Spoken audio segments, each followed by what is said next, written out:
Bless you. Oh, fuck you. Hey everybody, welcome to Wither and Bloom Studios. We are here to play Daggerheart. How we doing? What's How we doing? Yeah. We are Wither and Bloom Studios. Like, I am excited to do some new stuff. We're thinking about some new adventures, and so that's on my mind heavily. But Adventures on my mind. like Willie Nelson. They're always on my mind. Thank you. You're welcome. Thank you. That was beautiful. You're welcome. So we had an interesting week last week because we were down 2 players because both Nathan and Atticus both had planned absences, and then Olivia and Lee were both out with some kind Who of knows what? nastiness. Ailments. Horrible They ailments. got like the neuro in there. Neuro. They've assured me that they're better, and if I get sick this week, That was great. there will be hell to pay. It's a smoker's cough. Don't worry. So nice. If you need a cigarette break, let me know. I have a couple of quick announcements, actually, and nothing we really don't know, but let's just kind of go over it. So tonight will be the last chapter of Entropy's Dawn. Bum, bum, bum, Bum, bum, bum. This is nerve-wracking for a GM because, again, I don't know what's going to happen, and I think I know what needs to happen for this to come to some kind of conclusion, but I'm putting it on you, right? So we'll see. That being said, after this week, we will take next week off while we prepare for our next chapter, which is totally different. It will be in the world of Vesper, but this is going to be called The Vestige of Jespidus Thix. And it is going to be... Say that 3 times fast. Yeah, I Jespidus challenge you Thix, to Jespidus remember Thix, that. Jespidus Thix. Jespidus. Yo, you seen Wow. that vestige? That shit is sick. Okay, I'm done. Damn. Damn, yo. All right, Saturn, consider a title change in all new thumbnails. But we are going to be playing this in Shadowdark. We're going to be playing Shadowdark for that session, so we're moving to that system, which I am super excited about. So in 2 weeks, which will be April 7th, I think it's the 7th. April 7th, Tuesday night, April 7th, 6:30 Eastern, we are going to be conducting Session 0. So we're going to do some character builds. We're going to be talking about some table expectations, as we usually do, and then we're going to run a gauntlet, which is a way of sort of cutting through some of your characters very quickly. You don't know who will survive. So it's going to be both the fun of Session 0 mixed with combat. So I'm excited about that. I have so much to learn. I think we all do. I would say that one of the things we do best on this channel is, or at least at this table in general, not just on camera, but off camera, is we learn new games. So, we'll do it we'll take it as it comes. And that's my only announcement. We'll have Nathan and Addie back at that time. So, yeah. It's gonna be good shit. Anybody have any announcements? The scene of what just happened right here, because you can't see what just happened. Eric was looking down, came up, delivered that line with slurred speech, and then a bottle just rolls out from under the table. It's gonna be good shit. Fantastic. We haven't even started. It's only 6:35 for crying out loud. Hey, it's been a week. Leave me the fuck alone. It's only Tuesday. I know, right? The week hasn't even begun yet. That doesn't mean shit when you work through the weekend. So, let's see. Who's here? Who's here? We got Rabbit. Rabbit's in the Rabbit. house. What about the rest of you? Come on. What about the rest of you? Who else is watching tonight? Yeah, it was -1 last week. Session -1. Session -1. Last week. So, I mean, we could say in 2 weeks it's 0.5. 0.5. 0.5. Yeah, that's true, because we did talk about it the other night. Right. Yeah. But we weren't really playing the game yet. No. We were talking a little bit about the game. Chatting. We played a little. We did play a little We bit. We test kind of played. ran some test sessions. Yeah. Test Got a combat. feel. A little vibe. A little vibe before it. Well, I'm actively designing a dungeon that, may or may not come into the game. in a couple of weeks. So I'm fucking excited better. about that. It's good to get back to some old school map making. It really feels good. Like, it's exciting. Anyway, we got to recap last week. And That's on you. I know. No, it should be on you. I have to play. You watched, right? I did. Okay. Don't lie. So, I will admit, last week was a little bit of a fly by the seat of your pants week, which these types of games are good at that, right? Yeah. But I did not I expect think to we be... flew pretty well I thought we by our seats, Yeah. by our pants. Yeah, our role play was, I thought our role play was pretty solid. Yeah. I enjoyed some of the stuff we discovered. It was like, when you're unexpectedly shot down over the sea in a plane, and then you have to turn your pants into a life jacket and like blow them up and like kind of Tie them and put them around your neck. tie them and put them around your neck. That's kind of what we did. We flew by the seat of our pants. It was great. Right? Yes. We landed a plane in the Hudson River. Yes. All Thanks. right, so let's talk about that a little bit because I'm really just kind of prepared to give you the overall gist of last week. I want to remain flexible from last week's narrative. We kind of know what happened, and you kind of need to be filled in a little bit on that. And then I'm going to let the four of you kind of come together and make some decisions about what happened next. Okay? So, in a nutshell, if we go back 2 sessions to when you had combat and you abducted Mayor Tologo and you bound him and Heck yeah. and carried him. Can we just call it like it was? We beat the shit out of him. You did. And You beat all him of up. We his almost little killed him. bitches. He was down to, he had 1 hit point left to mark. Yeah. So that was it for him. He was spitting mad. He was too. burned, he was battered, and then he was bound and dragged to the Triadic Not in a Monastery, good way. where you, for the second time, woke up Abbot Arthur and dragged Tologo into Arthur's surprise and, frankly, shock. Because Tologo is still a figure of authority on the island. Anyway, Tologo sort of really had a moment with you both and accused you both of not really knowing what you're doing. Possibly. We don't fucking know what we're doing. It's hard to That's a given. disagree with that. Yeah. Well, right. But he gave you an alternative perception of the things that were going on the island, and you decided not to believe him, right? He told you he was innocent, that he didn't order the hit on the 4 monks, which I've called bullshit on that. Okay. 100%. And you're allowed to do that. But what he reminded you of is that he is the one that arranges all transportation off and onto the island. And if you decided to kill him, it was going to create quite a difficult situation for you and, frankly, for Catherine Darwich, who is also looking to get off the island. Now, he also said that if you let him go, in that moment, if you let him go, he would make sure that you either got off the island on Catherine Darwich's ship or on a ship of your choosing in some way that you decided. And that's, and then at that point he disappeared. Now you guys sort of spoke with Arthur a little bit, and I think that's where I'm going to cut off the recap. Because I think it's at a good point to decide, number one, how do Tuga and Kriya come back into the picture?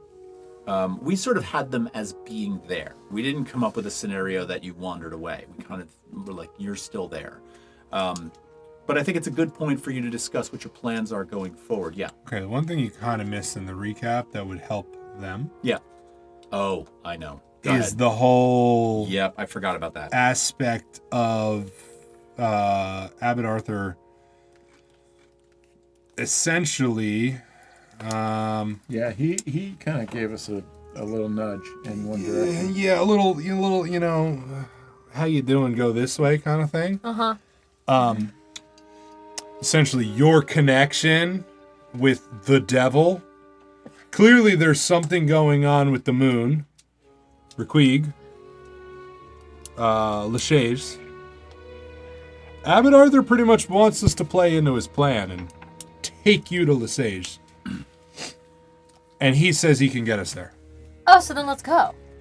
And another key component that I left out was at the end, Thisleen went for a swim. decided to go for a Oh, swim. yeah. Oh, finally. And darted into the water and swam up to the Checa Pier and Yeah, looked okay. around under the water. There's You've some- been meaning to do that forever. yeah, for a while. I just wanted to verify some things, and yeah, they were verified. Why don't you Oh. give an explanation of what you Were saw? there Do you remember? bodies down there? Yeah. Oh, with There gold were, feet? There were bodies that were nibbled upon by many of the fishes.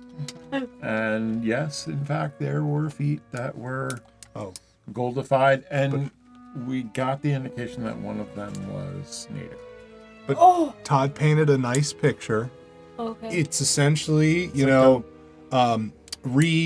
do they call it? It was like they're seeding a building reef. They're building a reef. Yeah.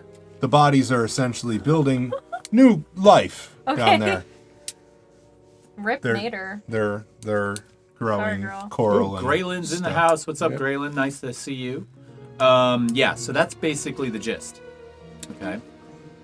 So that's that's where we're at. Yeah, it was, we kind of confirmed our suspicions around the Cheka dock. And Abbot Arthur's I have all my always abbots been confused. kind of level-headed with us, and I think that hearing his take, he was also he gave us a little bit of a deeper dive into the positioning of the other two islands that are around Lichés. Yeah, you missed that too. And there are other abbots from those islands that tend to come to Eddington. And I almost said Harrington. That was really embarrassing. Yeah. And they've all been kind of in concert about thinking that we should go there. To Lachey's? To Lichés. So Let's like go. the three heads of these islands that are basically put in place to protect Lichés are saying. But didn't we think that I was like negative energy? Yeah. Oh no, you're definitely negative energy, but it seems like we're just like, let's see what the fuck happens and let's throw some shit Oh, at the okay, wall. so- a little Kill fuck me. around and Kill the a little kid. fuck around and find out. I mean, you I might think die. it was a sacrifice situation. No, I think I it was mean, like, it might be. It might be, but oh, I'm saying on the sacrifice. oh, okay, all right, sorry. Okay. So I mean, we don't know. Where did you meet the abbot? At the it was Abbot Arthur at Right. Triadics. Triadics. Yeah, okay, Triadics. I was wanted to say confusing him and Pactoris, Abbot but I'm like, Shoal. Shoal Because is Shoal was the one that told the me douchey about. one. Yeah. Yeah, and he's a douchey Pactoris, one. Okay. right? Pactoris?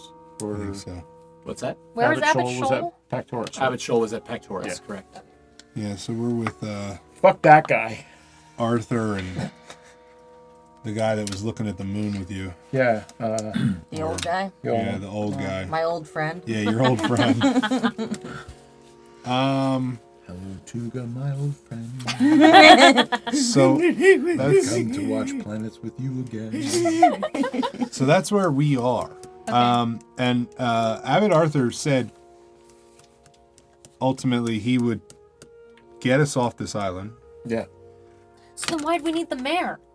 I thought the mayor was the only one that arranges transportation. It's I think it's a common Okay. goal. Yeah. Well, to be clear, what Abbot Arthur said about getting you off the island was not about arranging transportation. It was about getting you past the Gargrothians. Right. Okay.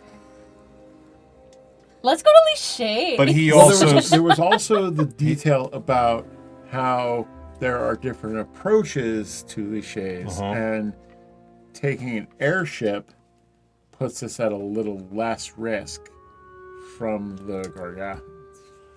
and he ultimately said that Catherine Darwich would be coming with us. Yeah, she's got the airship scheduled for the next morning. So we don't really know. I mean, Where There's did I get also on this ley airship? lines. There was the thing about the ley lines Yeah. that, Yes. like, yeah. the pathways of the Gargrothians. Gargarthians. Well, it triangulates the two other islands. Sorry, I'm All really good. sorry that I cannot get that fucking name right for some reason. It's okay. They're You'll just- get it. They're awesome, You'll get it. but I'm Gargaroth. like You'll get it. It's okay. Okay. So the other two, so if you can imagine Lichés as a continent, right, is surrounded at 3 points by islands like Eddington. Eddington is one of them. Watkins is the second one. And Miletus is the third one. Miletus. Miletus. Now, those 3 islands, you can draw a triangle around Lichés if you connect those dots. And those lines right? The edges of that triangle Are the root? are the lines that the Gargrothians stand on. And so there are 4 Gargrothians per line, 12 total, that surround Lichés and protect it. Let's go to Lichés. All right, So we take the airship. I've really been intrigued by the airships. We're gonna she blow up. seems Our boat's gonna blow up. Our she ship's gonna seems blow up. very, very eager to go. Who? That one? The little one? The little ghost girl. Well, let's go fuck some shit up. I mean, I don't. What is it? What time of day is it right now? Oh, it's it was- just about morning. Yeah. Yeah, it's almost the crack of dawn. We woke up. Is the moon still out? I would say it is. Okay. Oh, here we go. I want to. Gonna rub that growth on the back of your neck. Hey, what's a girl to do about rubber growth? I'm gonna go outside.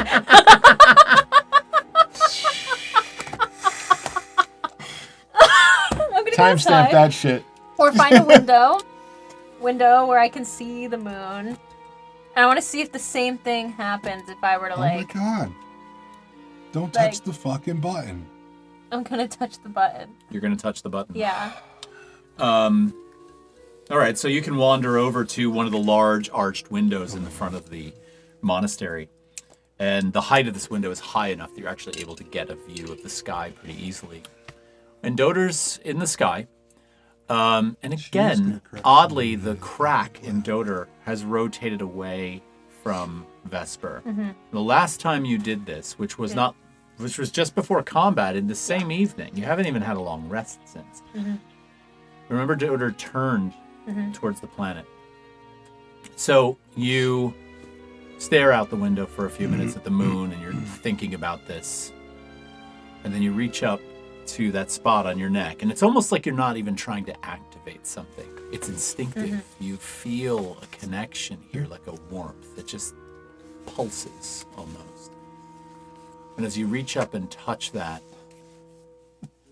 this time, yes, you feel that same overwhelming sort of physiological sensation that seems to just fill your whole body for a second, but then there's heat on your hand, emanates from this thing, almost to the point where you're kind of like surprised, and you pull your hand away. And with that, you look, and Doter's just kind of like that in the sky. And it has a kind of almost extra, almost like universal depth to it. Like you can feel the vibration of this thing like wrench through the night sky. Does it feel stronger than the last time? Yes. Okay. I can't see the water from where I am, can I? No. Okay, never mind. Okay. Speaking of water, would Thistling have felt any kind of tide pull? Being tidekin, would there be any kind of changes in movements around large bodies of water? That would be This type something of that thing would be happen? worth observing. You're not near the water right now, but are you asking if you would have observed it in the past, or? Well, in the past, but also in the present, like, because Thistling You have a is very connection to connected it. to the sea, and that whole that was their main reason for going north in the first place with the gash. So, would that be something that Thistling would have felt? I'm thinking of something right now that I think is actually worthwhile based on that question. Now that you've reminded me, because I kind of forgot the tidekin part of this. I've always understood that you oddly liked water, even though you were Qatari, Right. right? Katiti. Katiti. But tidekin is an interesting connection to what we're talking about here with Doter. It and says, Kriya's know character. the tide. You can sense the ebb and flow of life. When you roll with fear, you place a token on a community card. But sensing the ebb and flow of life. So here's what I'm going to do. I'm going to spend 2 fear. Fuck balls. Fuck I'm glad you balls. asked. Spin up all. Spin up here. And the 2 fear are for a reason. Okay. Number 1, I'm spending 1 fear to make the connection between what you just did and Thistling directly. Okay. Okay? So that's the first thing. The heat and that physiological sensation, you share. Ooh. And so when Kriya grabs a hold of her neck and causes Doter to spin, you also feel a heat from within your body, the fluids of your body, because you're such a, connected individual to the tides. The fluids in your body surge such that it's almost like inflammation or swelling. Okay? Mark 2 stress. Fuck. Whoa. Me too? No. Oh. Just this So, like, this lane kind of suddenly gets, like, visibly osteoporotic. It's like when cats just smell kind of, like- something and they gag.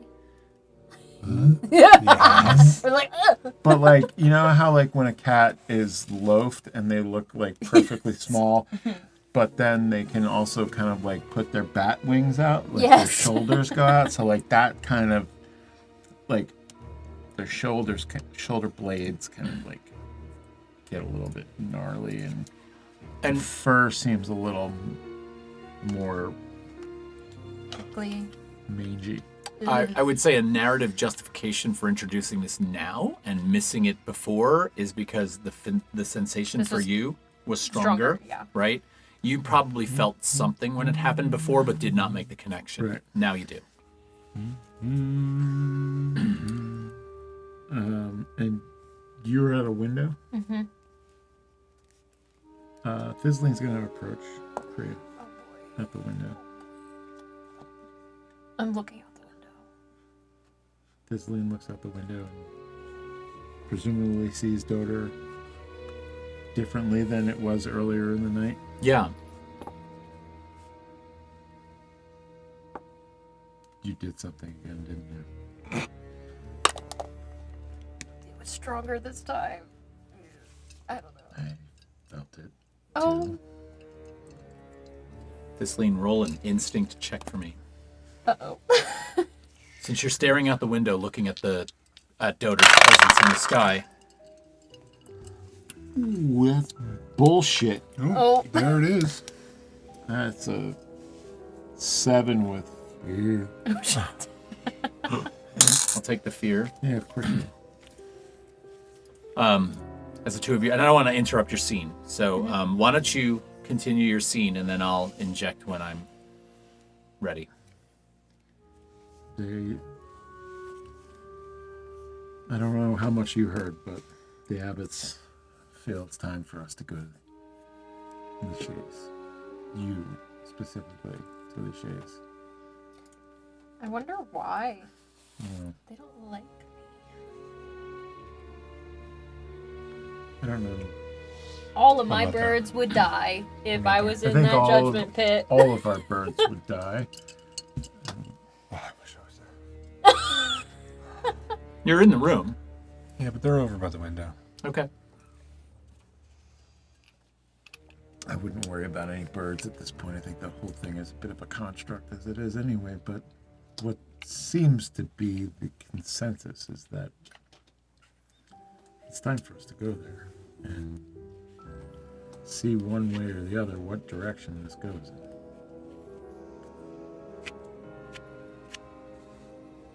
Might be a sacrifice, but I kind of want to go.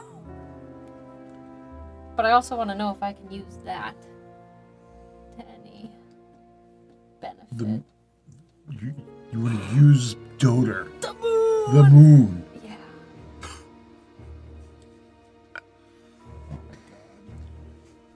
How do you want to use I this don't know. moon? I don't know what it does, but it was stronger this time. You're just gonna smack the back of your head until the moon crashes into Vesper? I don't know. Well. But what if it doesn't? If you smack a pinata, you get candy, so it's like, What's a pinata? I don't know.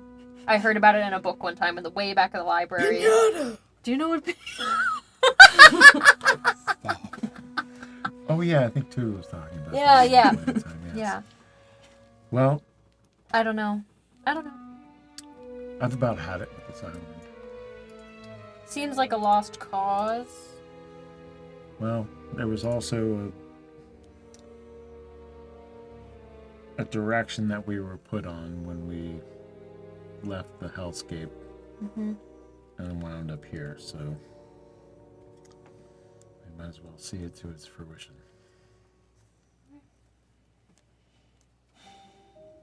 Now what happened? What did that roll do?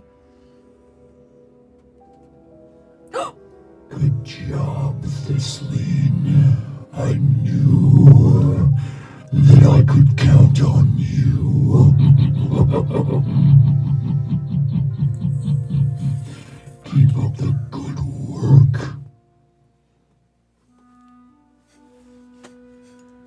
Did anybody else hear that? Nobody else heard that.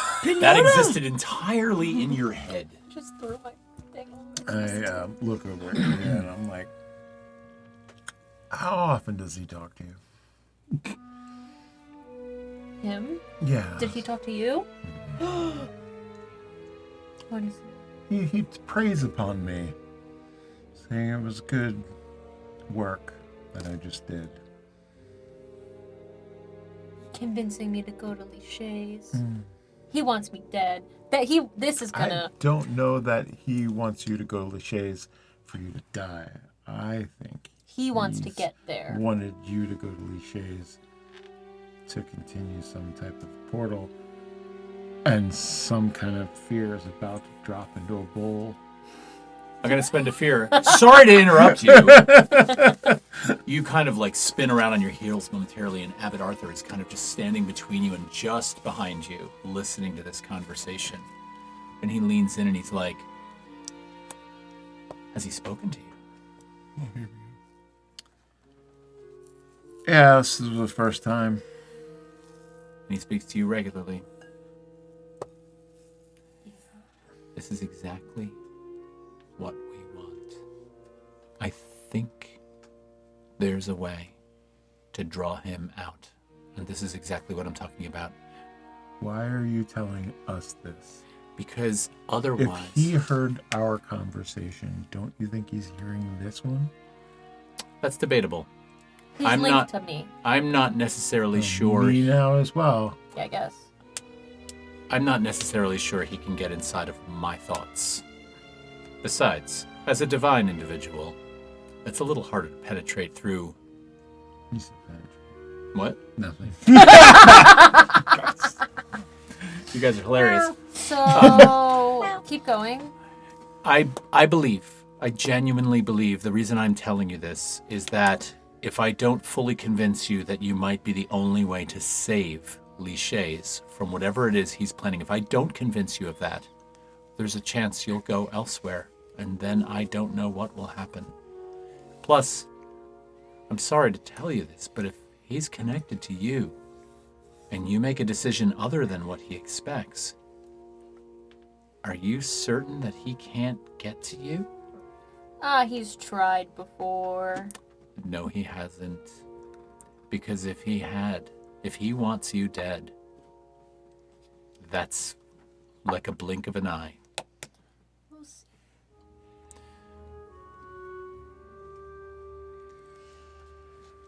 Well, I don't think there's much left to do, but it being, let's go and see what happens. Listen, I have some preparation before Darwich's ship arrives, and I have to get her ready. I believe she was asking if you did show up here, if she could talk to you one more time before the ship left. So if you have a moment, I'll check to see if she's awake yet, but it would probably be good if you spoke to her. She said it was urgent. This is one of the things. Yes, Catherine Darwich. I'm gonna get up and I'm gonna leave the room. Okay. So there's plenty of places in the monastery to wander, and you've been here before. So you see Tuga just kind of like get up and meander away. Flight risk. We got one of those.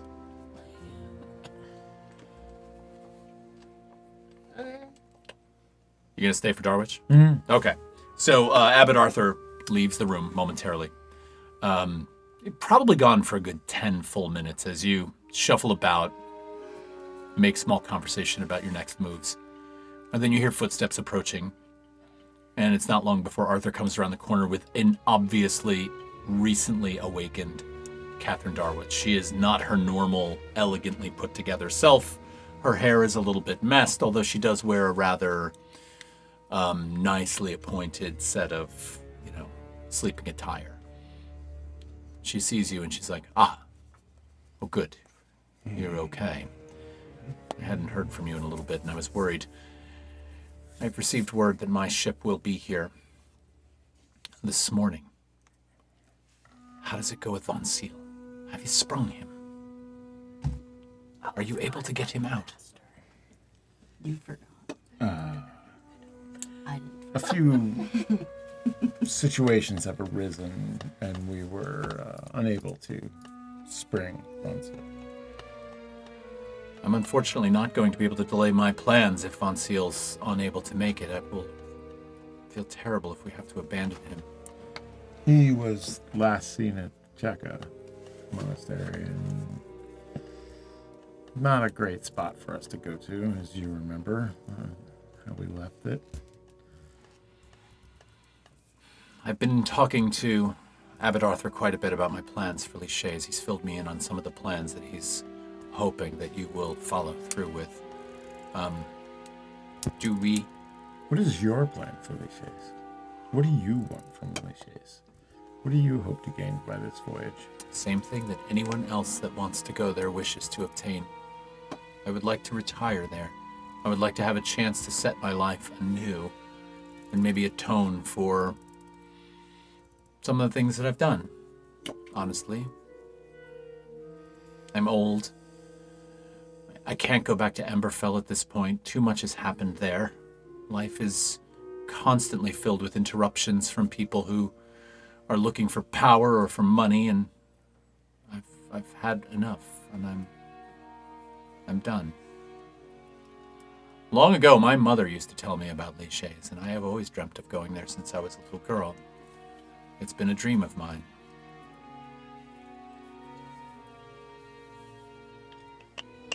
I just had a moment where I wanted to dig back into some deep Vesper lore. But my notes to go back that far are going to be really hard to find on such a quick notice. I was actively pushing through down into a darker spot because I was like, oh. Anyway. Well, remember the Void? The Void was the group of women Yes. thieves that lived in the sewers Yes. of Yes. North Veritas. The woman who was the head I of wanted Darwich dead. well, because she and Darwich were friends when they And were the young eye. girls. Yes. And she's the one who took out Darwich's eye, which is why Darwich has the glass Right. eye. There are some connections there, but I'll bring that lore in at another time. It's good stuff. I hope so. It's fun stuff. Yeah. So, Chicago Hope, Chicago Fire. You're not Chicago.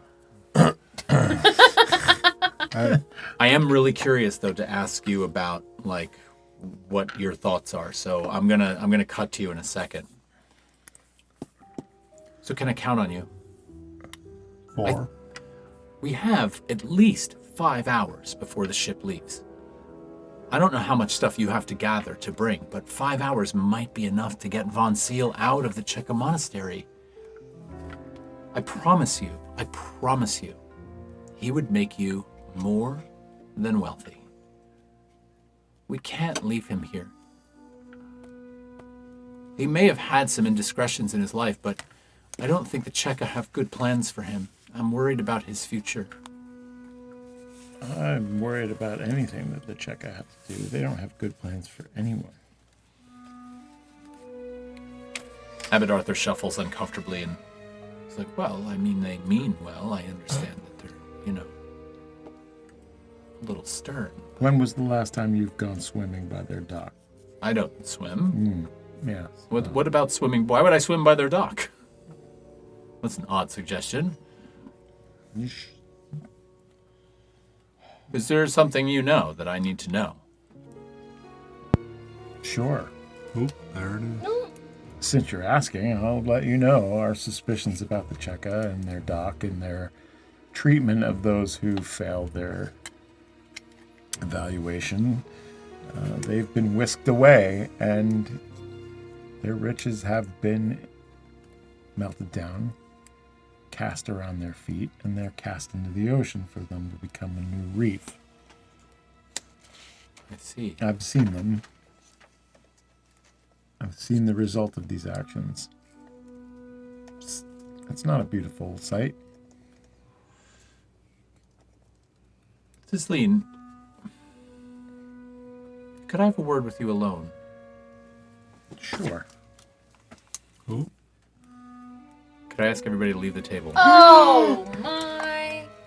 Oh. See ya, fuckers.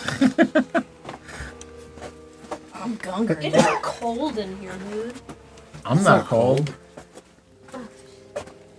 Bye-bye. What? I'll call you back in shortly. Just move the bye-byes. To the left of it, I can see the camp. Oh. Not. There you go. I'm out, right? There we go. Abbot Arthur takes you aside, out of earshot of everybody else, and leans in really close. I know you're very tall, but Arthur has a very sort of foreboding presence, and he looks at you sternly. I'll spend a fear for this, actually. I feel that's appropriate. He looks you dead in the eye, and he's like, I want you to listen to me very carefully, Tisleen. We never intended for your party to find out some of the things that they found out in the time they were here. We gave you reprieve. We gave you a place to refuel and to think about your past. The discoveries you've made in your curiosities, though, are now straying into dangerous territory. And I would like you to know Dangerous for who? Us or for those who would be exposed? No, dangerous for you, because I promise you, your party, while I believe them to be smart and good-natured people, do not stand a chance of exposing this to anyone. Who exactly will you tell? Well, to be quite honest with you, you were the one that I trusted here. And if you're telling me that nothing good will come of any kind of thing, no efforts that we make to change this Tisleen. ridiculousness that is on this island, fine. Then we'll go to Lichés and we'll expose Raquig and do your bidding. Tisleen, we are servants of the gods. And the intermediary between us and those gods are the Gargrothians. We are, in some ways, thankful for the ability to exist in this place and to work so closely with the gods. We're almost like the right hand of them. It's an honor to do what we do. What you're seeing here, you're misperceiving. And I understand it sounds horrific, what you've seen. But please realize that all stories have different sides. And that while I'm not going to go into the details of this for you, I want to assure you, as that person that you do trust, that you're misperceiving this on some level. And that's as far as I can go. But I would also like to just ask you, as a friend, as someone you trust, let it go. Let it go. Carry on business as usual, I guess. Some things have I'm a just- fate that is... Some things have a fate that is sealed. Let me ask you a question. Would it help? Would it help your image with the group? Would it help the overall feeling of the group if we were able to maybe, possibly, arrange for Von Seal to be released? Would that help you?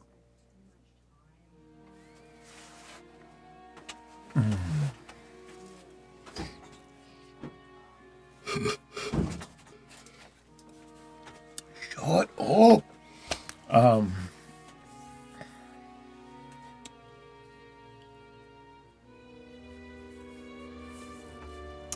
It would help me. It would help, I think, certain members of our group. But I don't know that it would help in the way that you would want it to help. Listen, I understand the world is not a place that is entirely black or entirely white, that there are shades of gray within everything. Good. There are Good. two sides to every coin flipping through the air. But you are also talking to somebody who has felt a calling, a pull to protect what's good in this world. This whole journey for me started as a feeling that there was something wrong on this planet, fundamentally. And that pull has led us here to this place. And you are good. And we are now on the precipice of going to the land of the gods, that which everyone has desired to be at. And I promise you, Piggybacking a demon. I promise you, number one, what you're describing about yourselves is the true good nature that I have seen in you over and over again. And I promise you, if we are able to stop this force, I think a lot of what you're seeing here, that you're suspicious of, can finally come to an end. That's what we're hoping for. We believe the gods themselves are in danger. Raquig's force and what he's figured out is formidable.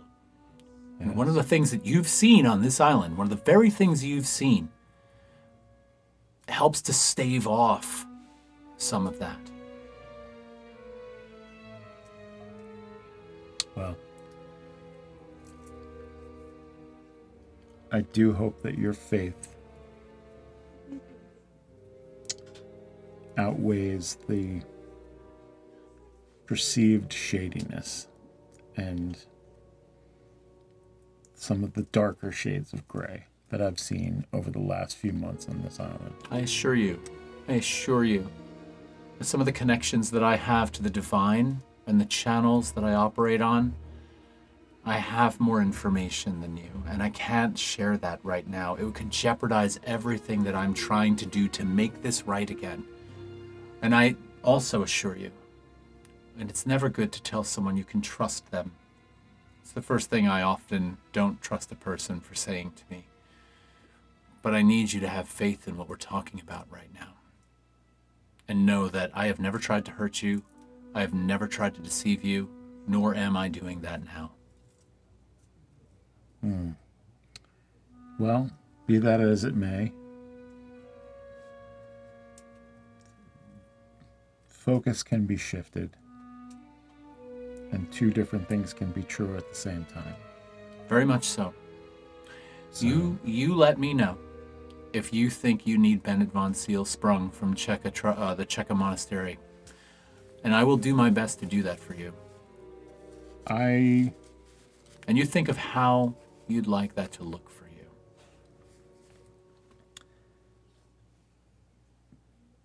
Because you have asked for my trust, and because I've been on this island for so long with you, I will let you know this. Bennett von Seal's release into our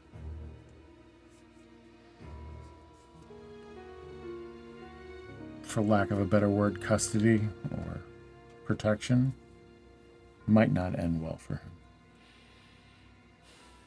I have no control over that. Neither do I. Then just let me know what you choose. I would say get him out and get him to us. And we'll let the chips fall where they are. No judgment from me to you. No judgment from you to us. You're a good soul, Thistleen. And I don't know that Darwich will be happy with the outcome, but we don't often know the outcome. There are things sometimes even we can't see. At this point, I am trusting fate, and I'm trusting the way the tides are moving. Those are the things that I can, one more than the other, I can go out on a limb and say I trust even further. The tides have never steered me wrong. Fate can be variable. Fair enough. I'm going to bring the others back in, okay? Okay, I'm really sorry that took so long to come on back. Sorry, we got chatty. Yeah, sorry we were being loud, but we could hear you, so we were trying to drown you like out. talk louder. We didn't realize it was. Well, the good news is everybody watching the show could hear you. Well, okay. Were people saying that they care? No, not necessarily. Talk about Project Hail Mary. So yep, we were talking about the movies. Okay, so was it good? Thisleen and was very Abbot Arthur have walked away for a moment, but are now on their way back. Tuga, you walked away before Catherine Darwich came out, so I'm curious about what your thoughts are and how this is playing out in your mind. Ostensibly, I have no frame of reference. I have no, like, this whole going to Lichay's thing is, it's pretty clear to me that it's not my business.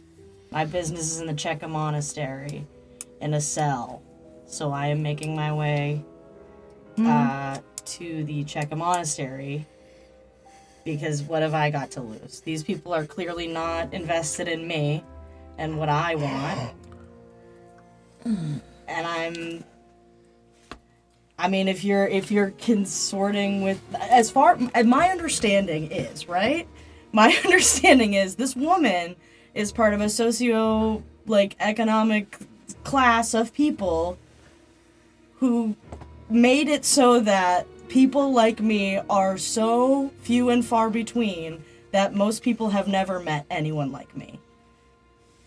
This woman, to me, is a genocidal maniac, or at least from a line of genocidal maniacs, as is Von Seal. And my understanding is that whether it was Von Seal's father or Von Seal's grandfather or his great-grandfather, somebody's boot crushed a clutch of 164 eggs that were my brothers and sisters. I would like to see him dead. If that kills me, that's not my fucking business. Well, it's mildly your business, but you're willing to do it. I don't care at this point. And it's no like hard feelings. I think Tuga is a fairly like understanding guy, and clearly y'all got shit going on, and I haven't been spoken to once since I've been in this room. No one said anything to me about having a Thane in the room while I'm there. And I get it. Y'all have shit to do. I got shit to do too. So with that being said, I would have left the room, and I probably would have cast a just appearance on myself to look like a Cheka monk. Not the same Cheka monk, but some Cheka monk, and I'm making my way to the monastery. I'm like, Okay. You have just above table. Yeah. I'm fucking in love with this. Okay. saying. Can I hate to do this, but you just gave me a phenomenal idea. Okay. All right? But I need to ask the three of you to leave the room now. Son of a. It is so cold out Bitch. there. I'm sorry. I get to stay in the room. I have to do this. I have to do this. Son Okay? of a bitch! I really have to do this. Damn it! I'll be back eventually. Bye, guys. Bye. Don't die. Don't listen. I Or can't die. promise that. All right. Well, if we're not gonna listen, we gotta go in the other room or something. Graylin is in the chat going, go Tuga, go! Which I love. Okay. So I'm going to say this. Can I just adjust your narrative slightly? Sure. And if you don't agree with this, then tell me. Okay. You don't cast that on yourself yet. Okay. You wander out of the Triadic Monastery and you begin working your way down the road. Okay? You're walking slowly because you've got a lot of this stuff on your mind. I'm angry. Yeah. Yeah. And I think, your direction right now, even though you need to get to Cheka Monastery, is kind of like one of confusion because you've just spent so much time fighting with this band of people you met, and now you're hurt and betrayed on some level, with Catherine coming up from wherever it was they were hiding her. It's not long into your walk that you hear footsteps coming up behind you, like on the path, not in any kind of ominous way. And you turn and look over your shoulder, and and it's Abbot Arthur, who is walking along the road, and he sees you, and he comes up to you, and he's like, "Ah, I noticed you left. I know a little bit about you, and I do understand your aversion to certain things. I'm on my way to check a monastery right now, and I'm gonna guess that might be where you're going, but your business is your own. But I'd like to tell you something that I think will be of interest to you. I think the members of this band of adventurers that we've been watching now and holding on to for 6 months and giving them a chance to recuperate are a wonderful group of people. And I genuinely admire them and respect them and want the best for them. And I believe the plan that I am trying to set in motion to get them to go to Lichés is the one that could right the ship for everything that's wrong. And I know why you've left. And I understand your plight because I know history. So here's what I'm going to suggest to you. One of the things they asked me for, because I offered it, mostly perceptually and as an olive branch of trust to the party, because this Lean's learned a lot about what goes on this island, and I'm not entirely convinced they're safe anymore. So as an olive branch to reestablish trust, I offered to get Bennett von Seal from the Cheka Monastery. Now, if it's vengeance that you want, you have an opportunity to put yourself in a very limited space with both of those people. Going to the Cheka Monastery is going to expose you to an awful lot of potential adversaries. You decide what you want to do. But I can assure you, if you board that ship, you might have opportunities you didn't realize you had. Tuga's gonna kind of sit. I'm an old man. As am I. And one old man to another. I hope you understand, revenge is not what I'm interested in. It's reparations. And I like the delineation between those two words. I haven't got much time left, likely.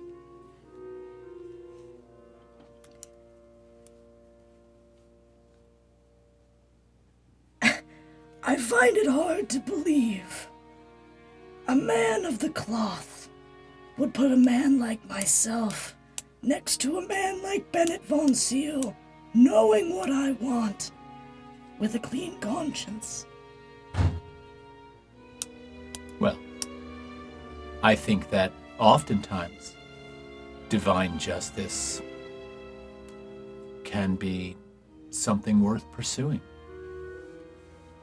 I don't dislike your god. I believe that your cause is a good one. And I believe on some level, deep down, the reasons for your cause and the reasons for some of the things we do here on Eddington are similar.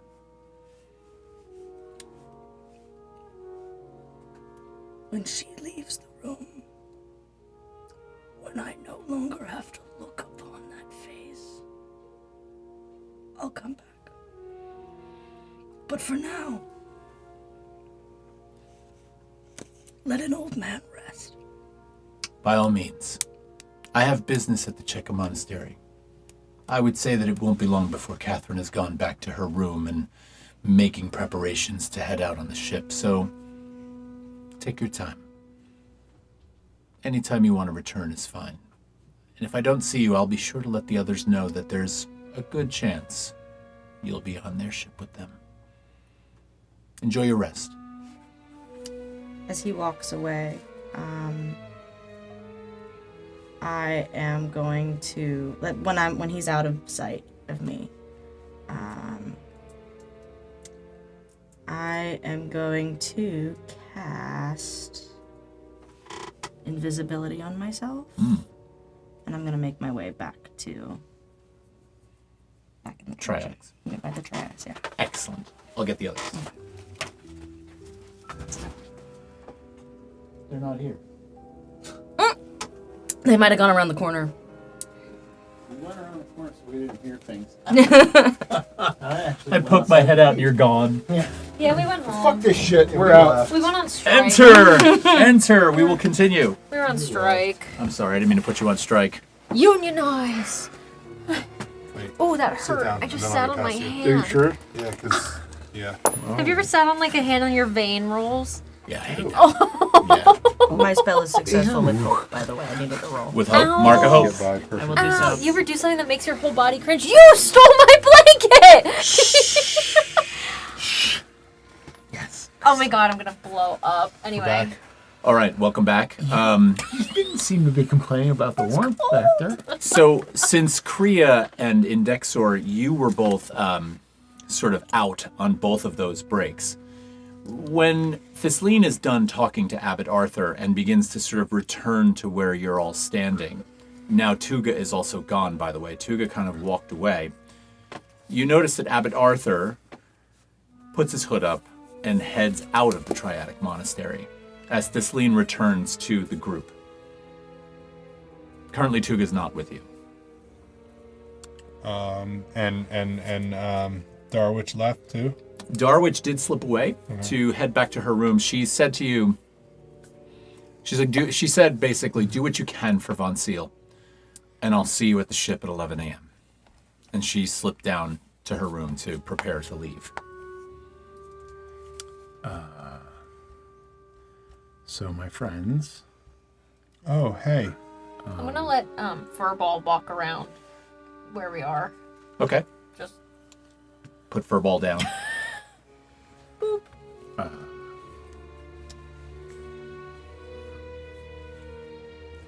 Yes. Abbot Arthur said that they could get Von Seal out of the Cheka monastery and to us. I said I couldn't guarantee that anybody would like what would happen to him, but that's, I think, currently what's happening. sorry, I kind of like checked out for a second when you were talking about how like Darwich walked away, Abbot Arthur put the hood up. Did he walk away? Yeah. He left. he the, left. he So left the we're mon- alone. Yes, you're alone. There's nobody else around. There might be a monk or two wandering past, but they're not interested in your business. They They don't. like pull the group together. How do you really feel about Darwich and Von Seal?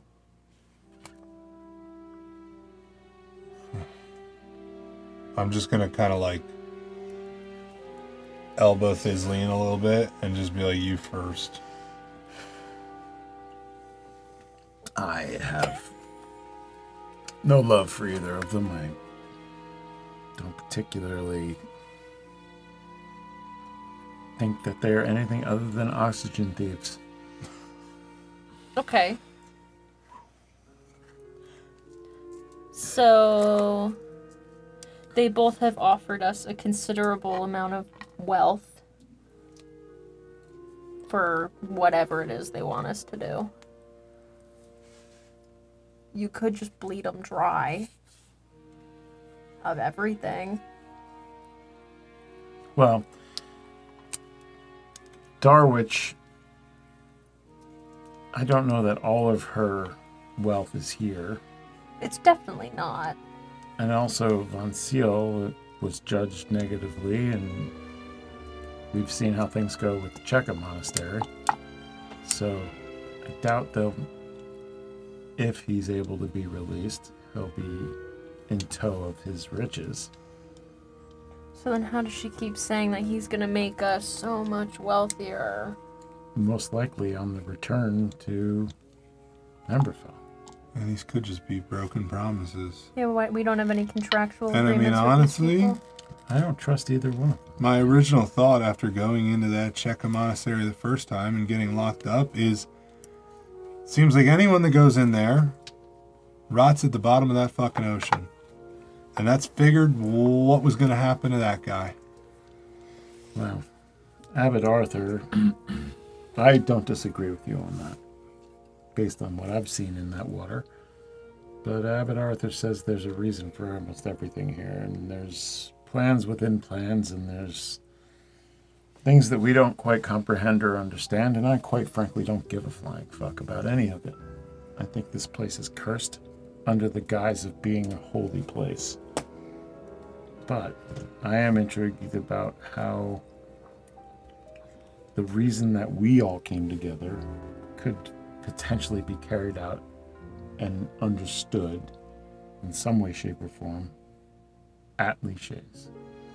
So if we can utilize this thing who is ready to go, and we can get passage with her, great. And in the meantime, Abbot Arthur seems fine with turning over Von Seal to us. And I, for one, heard the turtle and kind of understand that. I wouldn't care if he lives or dies. In fact, Well, it seems I'm like not a Von fan Seal. of genocide, so fuck him, let him die. It seems like Von Seal definitely had some kind of part in the turtle's past. I concur. I mean, that's honestly why I haven't thought another time about that guy. And I figured he was almost taken care of in the Cheka I monastery. mean, one way or the other, he would most likely die at the hands of the Cheka, but I think let's give our shelled friend the opportunity to extract a little justice for their... Well, we don't know where the shell friend is. They disappeared. The first thing you see is my head. Are you hiding And then in the rest corner? of my body comes out of invisibility. Son of a bitch. What the hell? We'll jump. Furball does a little. I have a This thing is name! like, I have a name! I am Tuga of the Galapa, so good. and I would like to crush Von Seal's head under my heel. If you're... And that's, you're aware of that. But, I've been made aware of some sort of circumstances, and I know I kind of took off earlier. I needed to cool down. Understood. But that was very encouraging. To hear you say that, that felt real good for me. So, I have no love for anyone on this island other than those that I've connected with, Creech and Blue and yourself. There's a connection to the world through you that I understand. And those who benefit and profit from death don't deserve a bright future. I hope you don't think I'm petty. What's bad? I'm just angry and sad. Oh. And I'm an old man. I'm gonna rest soon. Oh my god. But first, I need to get my piece of the pie. Gonna rest soon. Mince pie, I hope. Thane flavored. Okay. I'm with you. What? Like I said, I really don't have any attachment to this guy that's locked up in the Cheka. I mean, but... and you say Abbot Arthur's able to get him out? Look, that's what Arthur told me. He said that he could arrange it. And at He's this on his point, I don't trust anyone that it purports to be in any position of power or divinity on this island. Arthur has been good to me for the last 5 months. The Triadics have been good. But the notion that they can just simply run down to the door on Cheka and knock on the door and say, hey, free this guy that you're about to condemn to a watery grave, seems suspect as well. But fuck it, if we can get him out and get him to Tuga so that Tuga can extract some familial justice, then I'm all for that. And then we can get on an airship and go to Richet's and see what happens. And if we can right the wrongs, then I think we are all winning. I will say, if I get in a contained space that Von Seal is also on, I can get what I need on a boat. Well, then let's get him on the boat. I was gonna. What's your thought? I had a way more convoluted idea than that.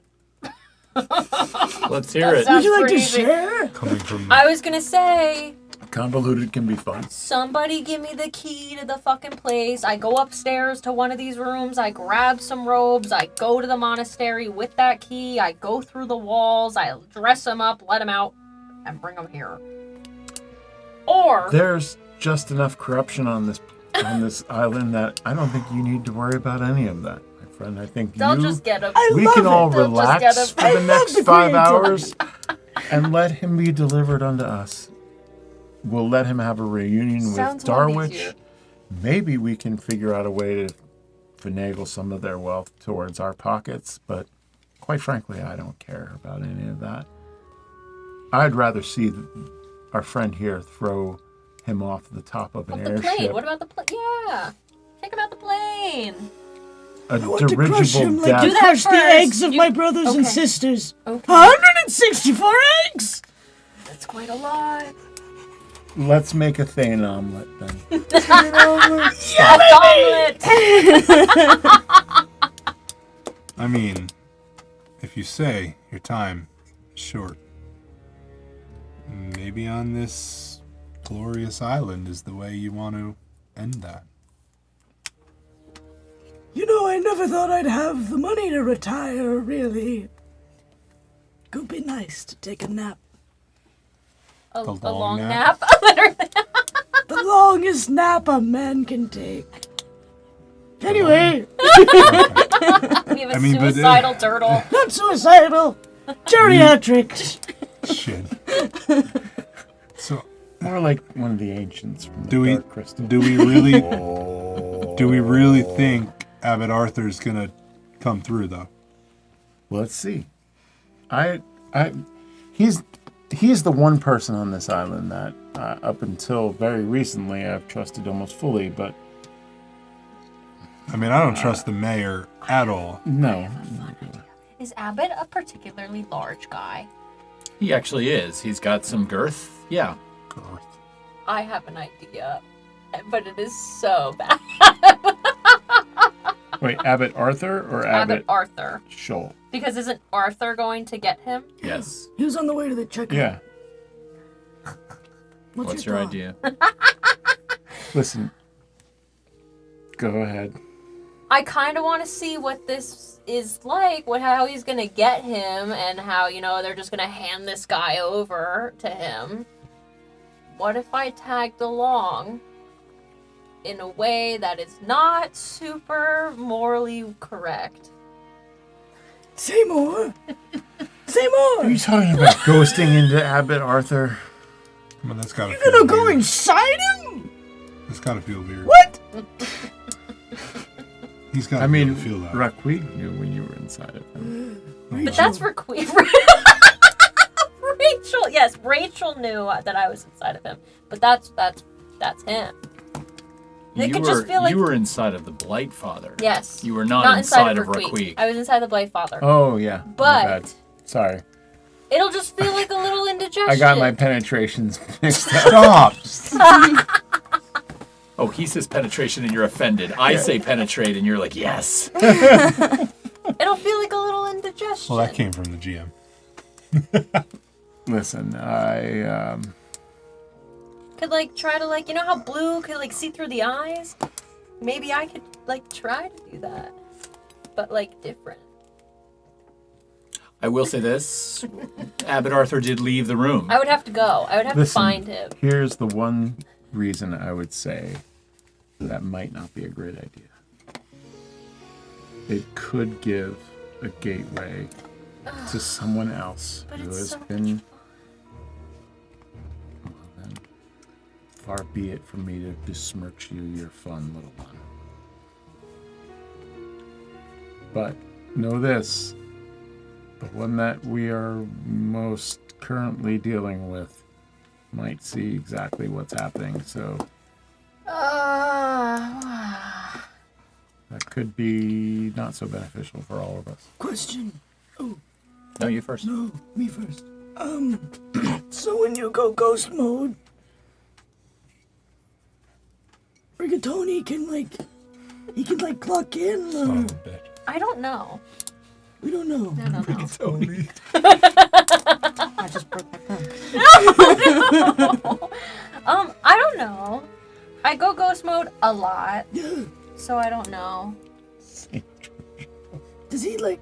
Okay, that's fair. I don't know. You're not gonna know any of the answers to my questions. So, I probably have the same question probably, yeah. That's what I'm gathering.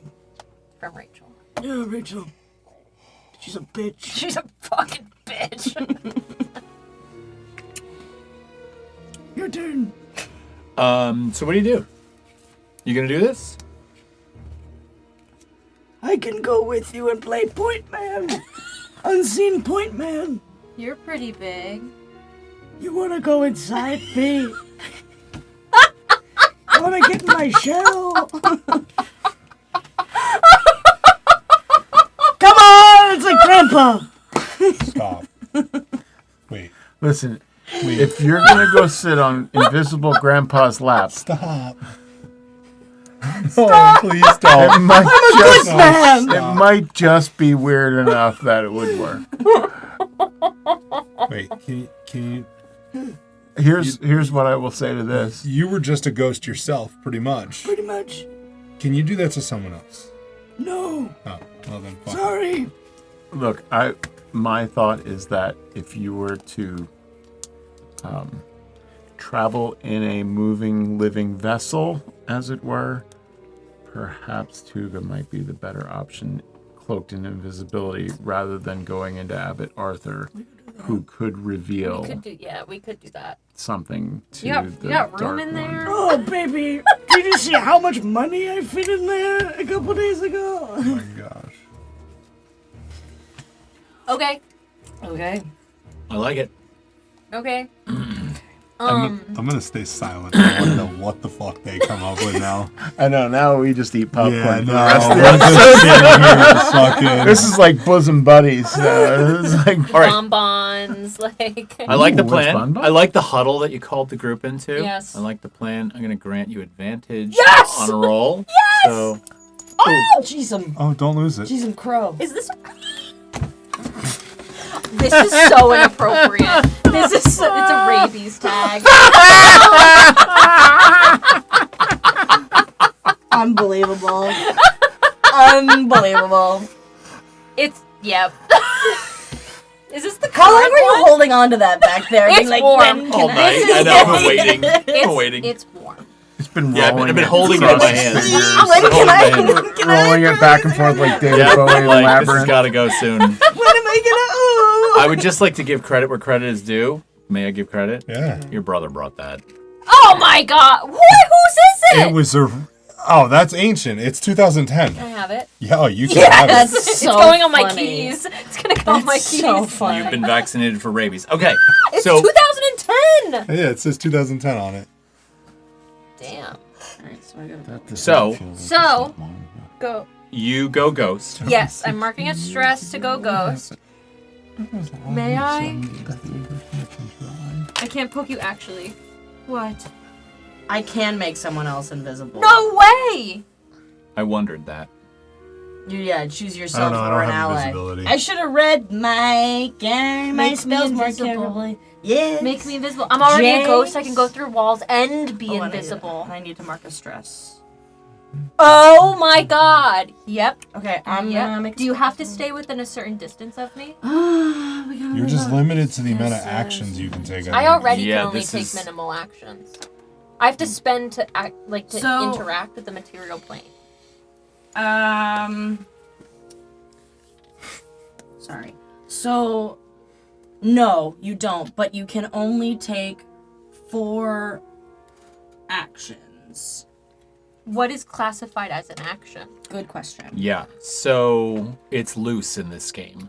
I've already gone ghost, so that isn't gonna count as an action. If we get up to the Cheka, and then I cast invisibility on you, that's probably because, like, I don't know if, like, Getting there Well, is an action. So travel typically in any kind of action economy when it comes to, say, combat, movement can function as an action if you decide to forfeit your action and put movement in its place. And so, even though we're outside of combat, I would say it's pretty reasonable to assume that traveling all the way to the Cheka Monastery is not just a single action. Like, it's over quite a bit of time. Yeah. Now, invisibility spells in other systems sometimes last 10 minutes. They sometimes last an hour. So the walk from the Triadics to the Cheka Monastery is only 12 minutes or so.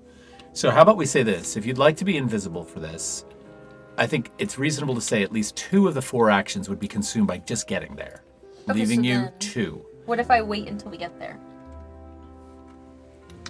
We could even if I cast alter self, or what's my thingy? Adjust appearance, and then you can hop in while we get there. Or I can even to travel stay. under the ground, but stay Oh, just yeah, above that I can yeah. hear your feet. Yeah. And I can just cast adjust appearance and just get there. Grayland's comments, gold. Yeah. He says, yes, let's send the child and the elder into danger alone. We are big kids. We can do it. Go team. Okay. I say we do that. I say you adjust self. Okay. I go under the ground, but just under the ground and listen for your feet and follow under the ground. We We get get to the there. Cheka. You cast invisibility, and I go inside.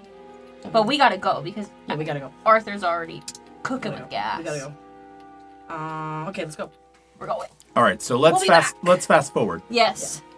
You arrive at the Cheka Monastery, and honestly, you don't see a sign of Abbot Arthur. But you're let's just say, you're approaching the monastery. Can I say one thing? Of course. Could I, like, before we have left, because I did say it in my little huddle speech before, kind of, mildly, could I have obtained that key from, you had it, didn't you? The bone Yeah, the key the that little, shiv. The key Who that had got you that? into the cells. Yeah. the key that what's his face had. Shit. Harper. Harper had that. Thank you. Yeah, I did have that key. Did I you mean, have the key, or did we give it to prisoners to cause a fucking ruckus? I don't remember that we. I don't we think we talked gave it to the about that, but I don't know prisoners. that we actually did that. I don't know. We Yeah. talked about it. They were We cheering talked us about on. it, but we were so far ahead into the main chamber that it would have Yeah, required maybe. us to go back. Yeah. So I don't think we actually did that. I think for the sake of time, we can say that you have the key. Okay, fast forward. Yeah. We're there. Yeah, that's fine with me. Thank you. Ghislaine coughs Ghislaine up the coughs up the mucus-coated key. I've got this, fur, fur slimy, and mucus. Yeah. slimy, Ew. slightly hairy, and, sticky. And, Fantastic. rake it off. Okay, so we move forward to you are outside the Cheka Monastery. You've cast invisibility. I rolled. I succeeded with fear. Thank you very much. You're welcome.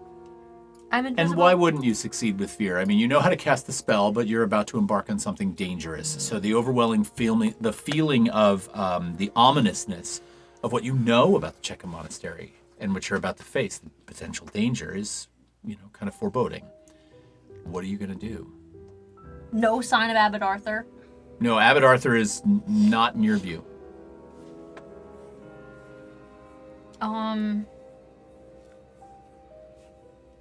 Go inside. I want to go inside at least. And start What? Oh, I thought you read something. Just to establish time. Yeah. The sun is up. It's probably, let's call it 7:30, 8 o'clock in the morning. Okay? Some time has passed between, the conversations you've been having with Abbot Arthur in the monastery, Catherine Darwich. So we'll push this into dawn or morning time. Okay. Okay? So you want to go inside? Yes. I would say that if you waited long enough, the front doors to the monastery would open, right, on their own, Yeah. giving you an opportunity to slip inside. And not long before the doors do open a distance, and about 4 monks come out in, like a 2x2 formation, and it seems like they're heading out on some kind of prayer walk, or but they're very quiet, under their hoods, and they're walking in formation. I'm gonna hit him with one of those. They don't see Because they you. can't see me. They don't see you. Uh-huh. And you're both able to slip inside the door.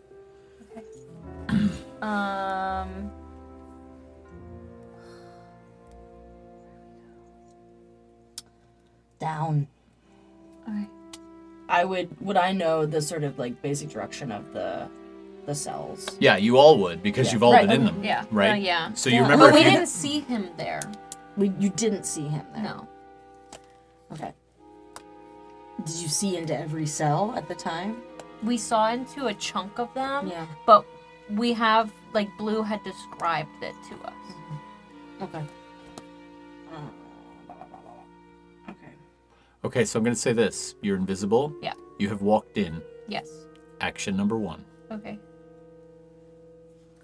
Let me mark my token. I feel like I've neglected you. Don't feel that. Don't feel that. Okay. I just have let's thoughts, that's all. Oh. Can All the I? way.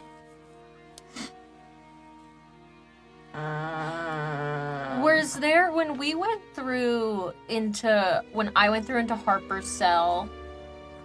Was there like a door kind of similar to ours where like I could see that it opens into a hallway on the opposite side? Oh, he was next to us, wasn't he? Correct. Why do you did the same thing, didn't you? Where it's I like thought he was behind. I us. thought he was Yeah. behind us. No, oh. next door. Next door. Okay, never mind. Yeah, the 3 cells that we were in. Yeah, were we're 1, 2, 3. 1, 2, 3. Yes. And there were more of them. They were not the only 3 isolated a cells lot of behind cells. doors on that side. There were several on that side of the hallway. You just happened to be, your party was in 2 of those cells. Harper was in the 3rd. But there were at least 3 or 4 more. You can't see me. You don't know if I'm with you or not. Go inside. Blow on my ear. Just blow on my ear. Blow I know on you're my ear. I'm gonna Tuga's got ears? Blow on my hole. Blow on my head hole. blow My head hole. Blow in my hole. My head hole. My head hole where I hear from. Don't do this to me. I refuse it. I refuse. Okay, I want to go down. Where am I staying?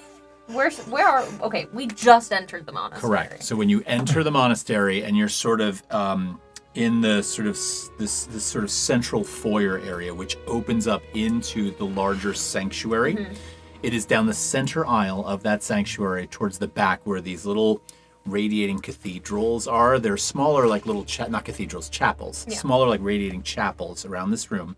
There's a door in the center of them that opens up into a stairway that goes down. Now, there were several doors back there, because if you remember, you chose between 5 doors at the time to get outside. But the one door you know leads down 2 flights to the areas that hold people downstairs. It's the very door you came up when you left. Okay. I want to get downstairs. Go ahead. So then about the whole action thing, just with the rules of that, it would be going down the flight of stairs be like 2 actions if I'm going down 2 flights of stairs. No, I'd call it one. or It's if I not- just ghost through the floor. Because I am ghost as well as invisible. Well, you could ghost through the floor, but you can't guarantee you're going to wind up in a hallway. I know. I would say that you could get down to the floor where the cells are in 1 action. Okay. We'll call it that. I want to do that. And as you walk towards the sanctuary and you leave the open room, you notice on your left the very, very large, beautiful arched window that had been smashed by Blue and Catherine Darwich has sort of begun to be repaired. It seems like a lot of it's been cleaned up and there's a light wooden framework that's sort of been built in, holding some of the glass that remains in place. But you do make your way to the back of the sanctuary. Instinctively go right to the door that you know leads you downstairs. And you go down 2 flights of stairs to what is essentially the entire barracks system or jail system or holding cells, whatever we want to designate those. On that floor, you emerge invisible. And the familiar smells, the familiar warm but low light that's down there, the dampness, sort of captures your whole being. And as you come out into the hallway, the first thing you hear are whispering voices echoing through the hallway. You hear two people talking to each other.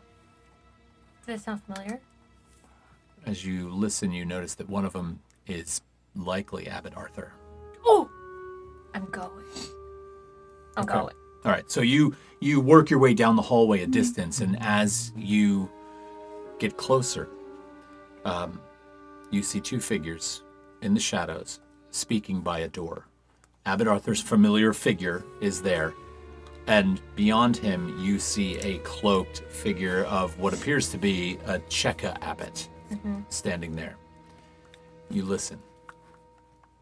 You hear Arthur say, "Listen, I think this is for the best. They're worried about the conditions on the island. We'll make other arrangements to take care of what we need to take care of, but I think just for safety's sake, we should let this one go. I'll arrange things to look the way they should." You see the other figure very reluctantly reach down into opened up his robe towards some kind of belt, and he pulls out a key ring. And you just hear him mutter the words kind of sternly and angrily. He's like, "I really hope you're right about this." And pulls this door open. And you see him you see the light from inside the room stream out onto I the immediately two. go like this because I know he's going to be naked. And that the more angry individual in the darker cloak looks into the room and he's like, "You there. Get dressed." And he throws a rag or a robe into there. He's like, "Get dressed. We have some place to take you." He slams the door shut. The two of them are just standing there waiting. That's going to be your third action. You have one more. We can't trust a single motherfucker on this island. Okay, I have one more action. When that door opened, did I see in? No, you're too far down the hall. I'm too far down.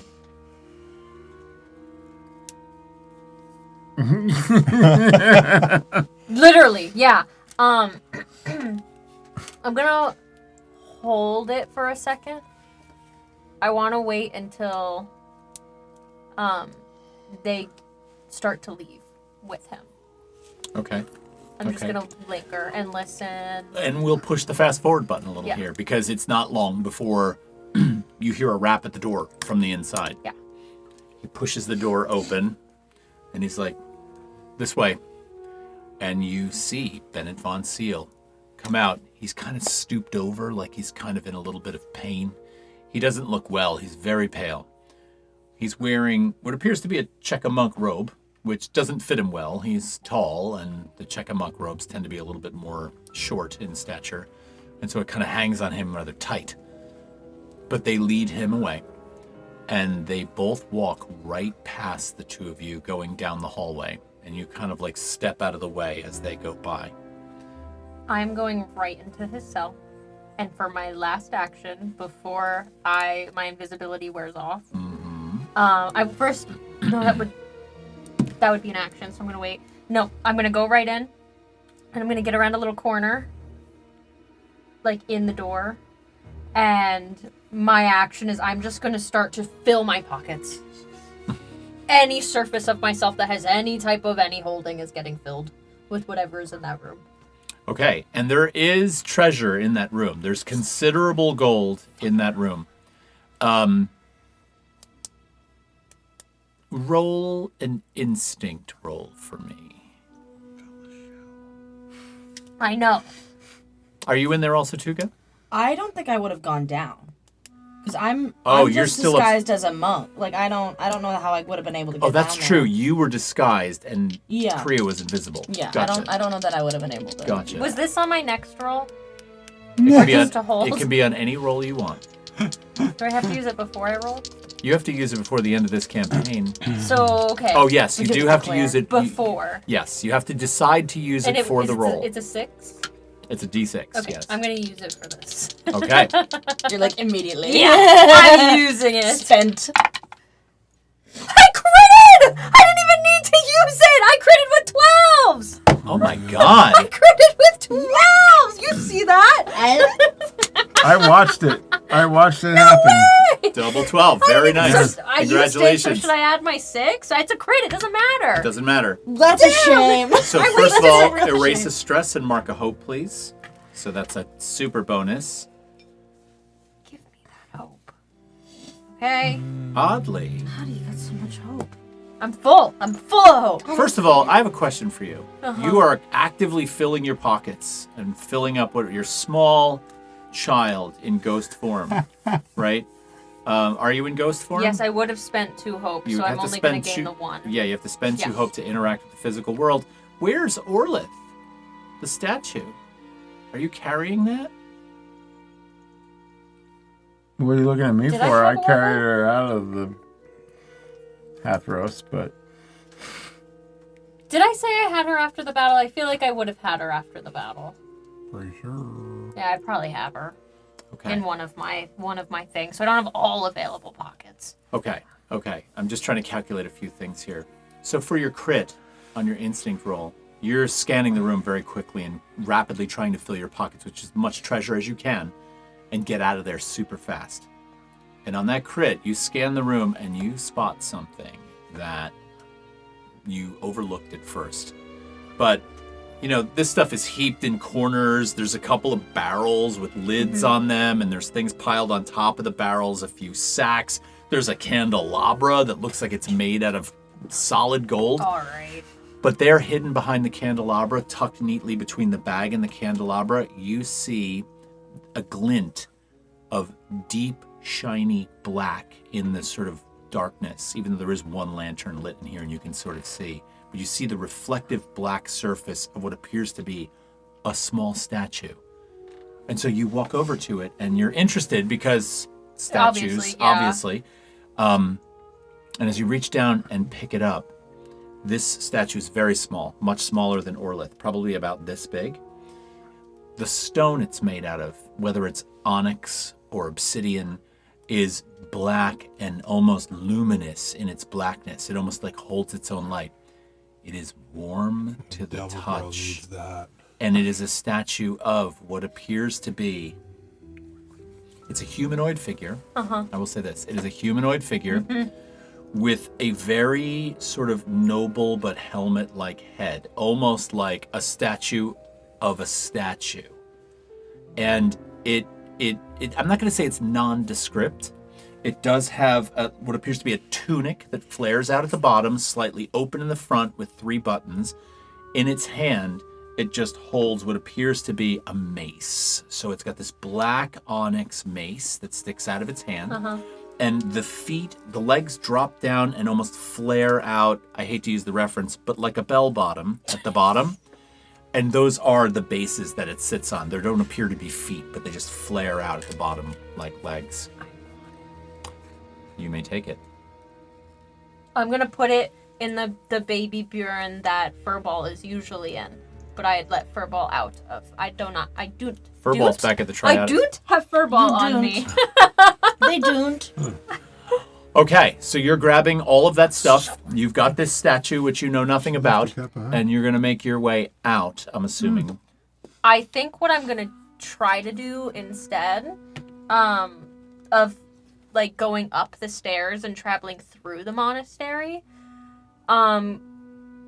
would I have assumed on how any of the layout was when we had ended up outside and, you know, the staircases? Can I assume if there's a way for me to go straight through the monastery outside?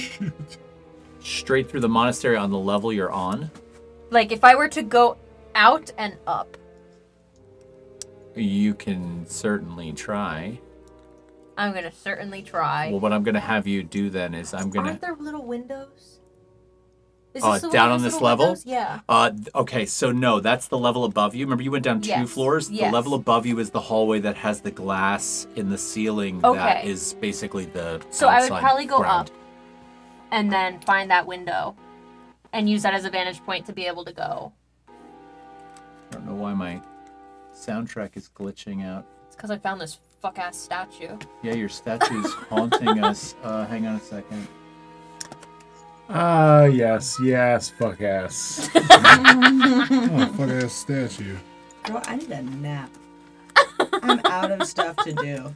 I mean, I need to go to bed. Just give me 1 second to figure out what's going on here. Because I was like, oh, I have an idea. Can't do it. Too tired. I don't want to medicate. Never mind. What? You gonna say something? You tell me to do something? You'll probably see him come out Oh, yeah. to follow out, like to end up outside Yeah. type. That should Well, I think probably fix it. I'm- Okay, my apologies about that.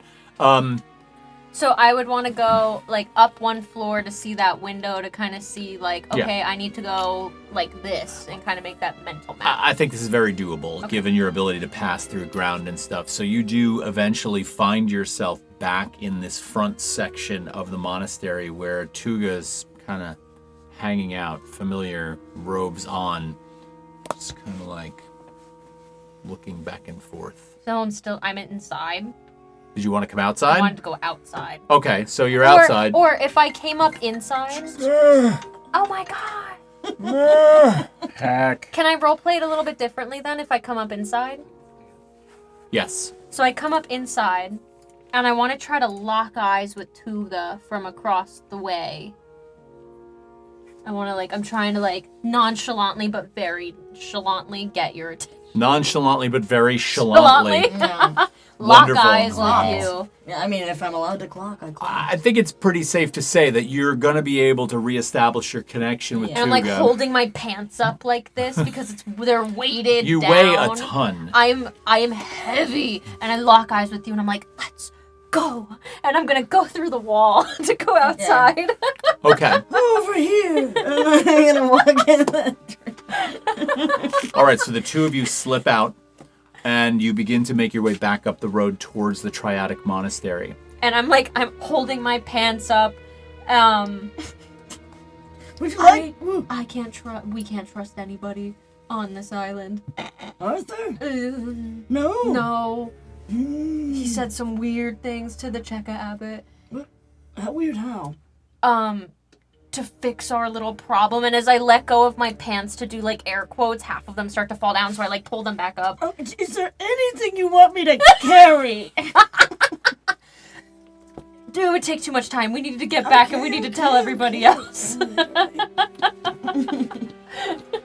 Okay, so you're having this discussion. Yeah. You're making the exchange of different things so that maybe Tuga can help you, whatever the case may be.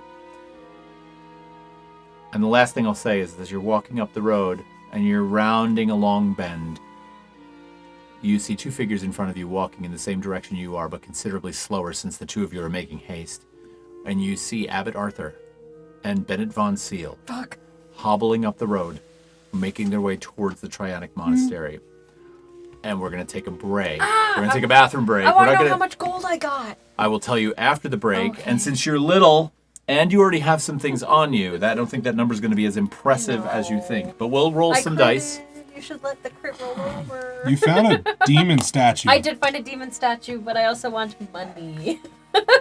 We will see what that brings when we return. Okay. We're not going to take a super long break tonight. We're going to roll the we'll roll the Art of Sally reel and the behind the scenes reel a couple of times while we It hit the sounded like you restroom. just said Art of Sally Art of Sally. instead of Artist Real. Alley. I did say Art of Sally. We have Sally's art. Sally's art. Yeah.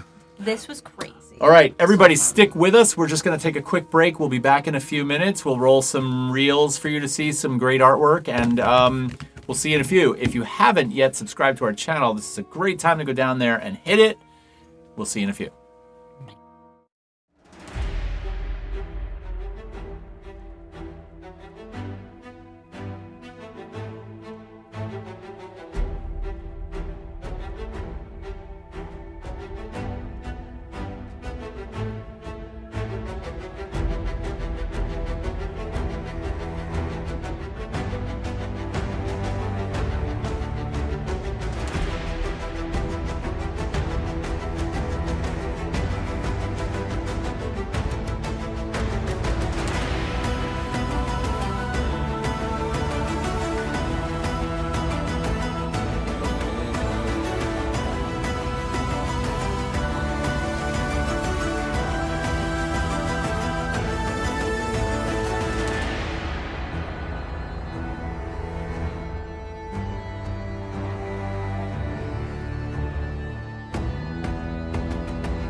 Hey guys, I wanted to talk to you for a minute about a recent module that we created. Now, you might have seen our series called A Clockwork Silence on YouTube, and you probably had a good time with that. You know that as a ttrpg, Daggerheart is really narrative forward and really focuses on storytelling. And we had a great time with this in A Clockwork Silence. So A Clockwork Silence takes place in my homebrew city of Amakora, which is on the continent of Emberfell, in a world called Vesper. This city is full of clanks, automatons that are sort of the product of an inventiveness, a culture of tinkerers that have moved into the city because it's full of resources. It's a port town. There's ships going in and out all the time. So you're able to get anything you want. And therefore, we've got a lot of innovation. In this city, a very famous clank inventor named Aurora Flux has disappeared. She's gone missing. And it was just on the eve of her unveiling her latest invention called the Veritas engine. The Veritas engine was a device that was supposed to sort of seek out truth by connecting with the resonating impulses from your body.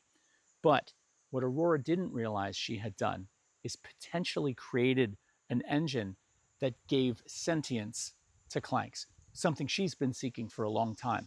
Now, things are unstable. There's a deep resonating hum throughout the city, and Aurora is gone. Your party is actually going to help correct this. You're going to look for Aurora and get to the bottom of what's happening here. This brings into play so many moral issues that your players are going to have to tackle. Like, for one, does this clank have like a life force now? And are you going to be forced to take it away from her? These are great problems to solve. So I'm looking forward to it. Now, the module itself is completely finished. 42 pages, and you can pick it up on our website, or you can head over to DriveThruRPG, or you can pick it up on itch.io. All three resources are available. We're going to get a link to it in our shop below as well. Check it out. If you're a Daggerheart GM, I really think you're going to love this module. Can't wait to hear what you think. Catch you soon.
And we are back.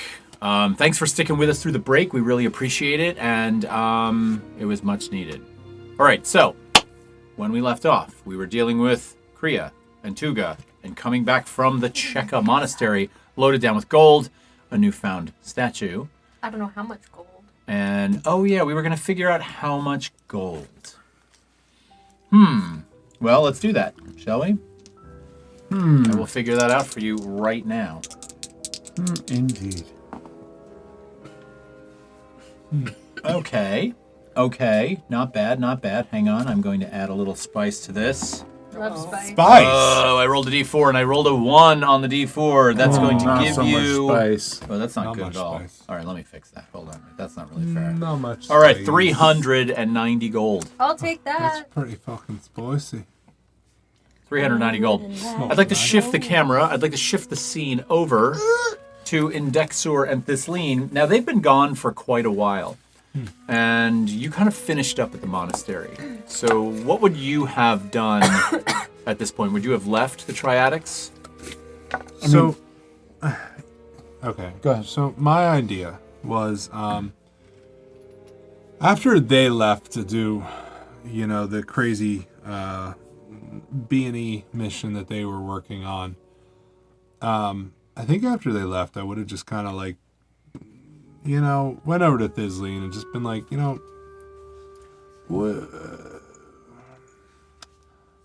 what's your opinion on this whole, plan? Let's go for a walk. We're going to go for a walk. Duly noted. My main goal, I forget if this was from my knowledge or if this was from Arthur, but I have in my notes about lining up with one of the lines to Lachey's. Do I know where that is? Is that out on the arena? Is it the arena? It is It's the arena. right? Yeah, so if you were to draw a line Yeah. through the arena straight to the central point. Because that's where they show up, Yeah. right? Yeah. Okay. I want to head that way. Okay, well, that's actually not terribly far. And Yeah, 'cause it's close to them, right? It is. So there's a pathway that leads out of the Triadic Monastery and just up to the north of the island where the judging takes place, essentially. If you want to join me, I'm going to go for a little walk. I'll join. Of course. And once we get out of the monastery, then that's when I'll kind of proceed with Thisleen and just be like, I don't have any care for these things or whatever. I think we've made up our mind that we're getting off this, whatever the hell this island is. Mm-hmm. It seems like that's just the direction that we're kind of being pointed in or whatever with whatever's going to happen with Kriya and this Requeek and the land of the gods. I have no idea. It does seem to be the way that most things are pointing us to, whether it be people or the fates or the gods or whatever. We were brought here for a reason, I think. This seems like. Whether that's a good reason, it's probably not. But maybe we can do something about it. And if a couple of Thanes have to die, that's fine. No, I have no problem with that. If they'll let them off the island. Because who the hell knows if the mayor's even going to let us go. He says he will. I don't know. I guess we'll see. But I guess we think Arthur's going to get this guy out. That's the indication that he gave me, that he would release him to us. Okay. So, guess we'll see what happens, right? My thought is, let's just play it casually. And I've always wanted to go on an airship. I am very intrigued about the airships, my friend. They flicker from a long way away, and it is captivating. Ironically, as you say this, a massive, slow-moving shadow, just like a cloud, all of a sudden there's a moment of darkness. Not full darkness, but as if a cloud is going by. And Is there a hum? Is there a din? Oh, yes. There is. You just hear a little... Like a little...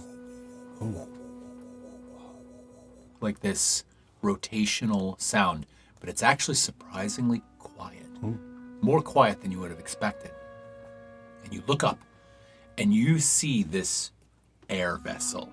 It is long and cylindrical, tapering at the ends. And it's very clear because it's coming in very low, so it almost blocks the sun out completely. Do you see that? Yeah. There are long elliptical-shaped panels that run from end to end on this that look like they are a grayish off-white color, and they look to be seamed almost like, I don't know how much you know about sewing, but when you sew something together, you flip it inside out. This looks like the seams are actually out. There are these little ridges that align every single seam, and they almost appear to be capped with a seam of almost like copper, like thin reddish metal. And so it's got this like white and red striped form to it. It's really quite beautiful. Hanging from beneath it, you see a fairly large structure that appears to be made of wood and glass. It's a fairly large size room, but here's the really interesting part, is the one thing you see as you look up is you see off the side of that glass structure an observation deck that runs around the outside of that, and there's a stairway that climbs up and out and around towards the top of the thing and disappears out of view, okay? And lastly, as it's just passing over you, you see at the rear of it a massive constructed rudder system with wires that run along various gantries to different points, ultimately terminating somewhere inside the structure. And behind it is this huge, beautiful propeller that's just like, just spinning. It's really quite incredible. Does Lean, like, and Dexter kind of feels this Lean's back legs like kind of pumping back and forth, like as this Lean gets a little zoomy, he starts to do circles around in Dexter, and it's like, can we go on top of it? Did you see the ladder? Did you see the ladder? Can we go on top of it? Let's get on top. I want to be up high. High. Okay. Usually, you want to be up high. You're not afraid of heights. Oh, okay. All right. Well, I mean, if they let us off this forsaken island, I think maybe. I am very intrigued to see how it works. I've only ever, read about them in books, and are you okay? I'm just excited. Oh, okay. All right. Well, hopefully soon. Hopefully. Are you bringing Kay? Yeah. Okay. As a matter of fact, as the ship passes over, you hear a gasp, a tiny gasp behind you, like, and you turn and look, and there's Kay, walking in her bare feet on the path behind you. Does Kay have the kitty? No. Oh, okay. That cat's dead. You okay? You look like you're choking. You gonna make it? I'm good. I just got really excited about the airship there. And as you turn and look at Kay, she's just kind of like watching this thing go over. And she sees the two of you, and she's like, are we going on that? You want to get on a ride? You want to go for a ride? Yeah. Let's go. Yeah. Brother Finch showed me his special thing, his special wand with the circle. That sounded terrible. That sounded so bad. Fuck, I was just like, so bad. Rewind. Oh, fuck. Time code. why do you guys have to be such perverts? You figured it out also. Not just us. Brother I figured it out after I showed me looked at his Eric's face. special thing. Showed me his wand with the round thing on top. No. All right. Cut. Let's restart. Cut, retract. Then we have a 7-second delay. Can't we like strike that? Yeah. Oh my god. Put that shit. T-shirt. Okay. I'm not even sure where to go. The planet the moon finder thing. Yeah, the thing that shows you the size of the moon. Yeah. Word. What did you see through it? He was saying that it's getting closer. He was saying that Doder is might be coming for a visit. Awesome. For a visit. Did he say how? And what would happen when that visit started? You seem to be more interested in the size of the moon than any of the reasons, but I don't know. All right, little one, let's stay with us for now, and we'll get on that fancy balloon. That sounds exciting. And where are you guys off to? I want to go to the amphitheater or whatever. Oh, right. Yeah, you're okay. You just left Furball in the monastery. That's crazy. We looked for him, they didn't see him anywhere. Sorry. So I in was Dexter, it's only a couple of minutes Okay. from. It's right behind the Triadic Monastery. So you work your way around the back, up through the woods and along the shoreline, and you're basically there. Okay. Is there any indication of the direction, like, that Lachey's is? Why don't you roll? I'll allow you to roll either knowledge or instinct on this.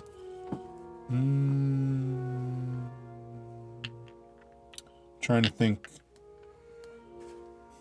I probably wouldn't really have any experienced, any experience with this. There's not a whole lot of research I would have done on this, correct? No, but you're kind of like paying attention to, I'm going to say, like arrangements and geographies and the way things are laid out, which I would say would still be inside of your wheelhouse. What's your one experience called again? I have Walking Encyclopedia. I have Wizard in Training. And then I have one that's kind of more about chaos, which I don't think is necessarily this situation. Walking Encyclopedia could probably play a role if you want to try and use it. Yes, I will. We'll just use the regular modifier on this one. Monies. It is with fear. Wonderful. I love fear. Take your fear. Go ahead. And I know how this is going to change. It's a 24 with fear. A 24 with fear. I'm knowledgeable. He knows stuff. That's a big number. You begin to look at the way the layout of the amphitheater is designed, and it is a sort of about 270-degree semicircle that comes around a central podium on the bottom, which you watched the judging of Bennett von Seal from. As you look closer, you notice that there is an aisle that runs right down the center of the seating.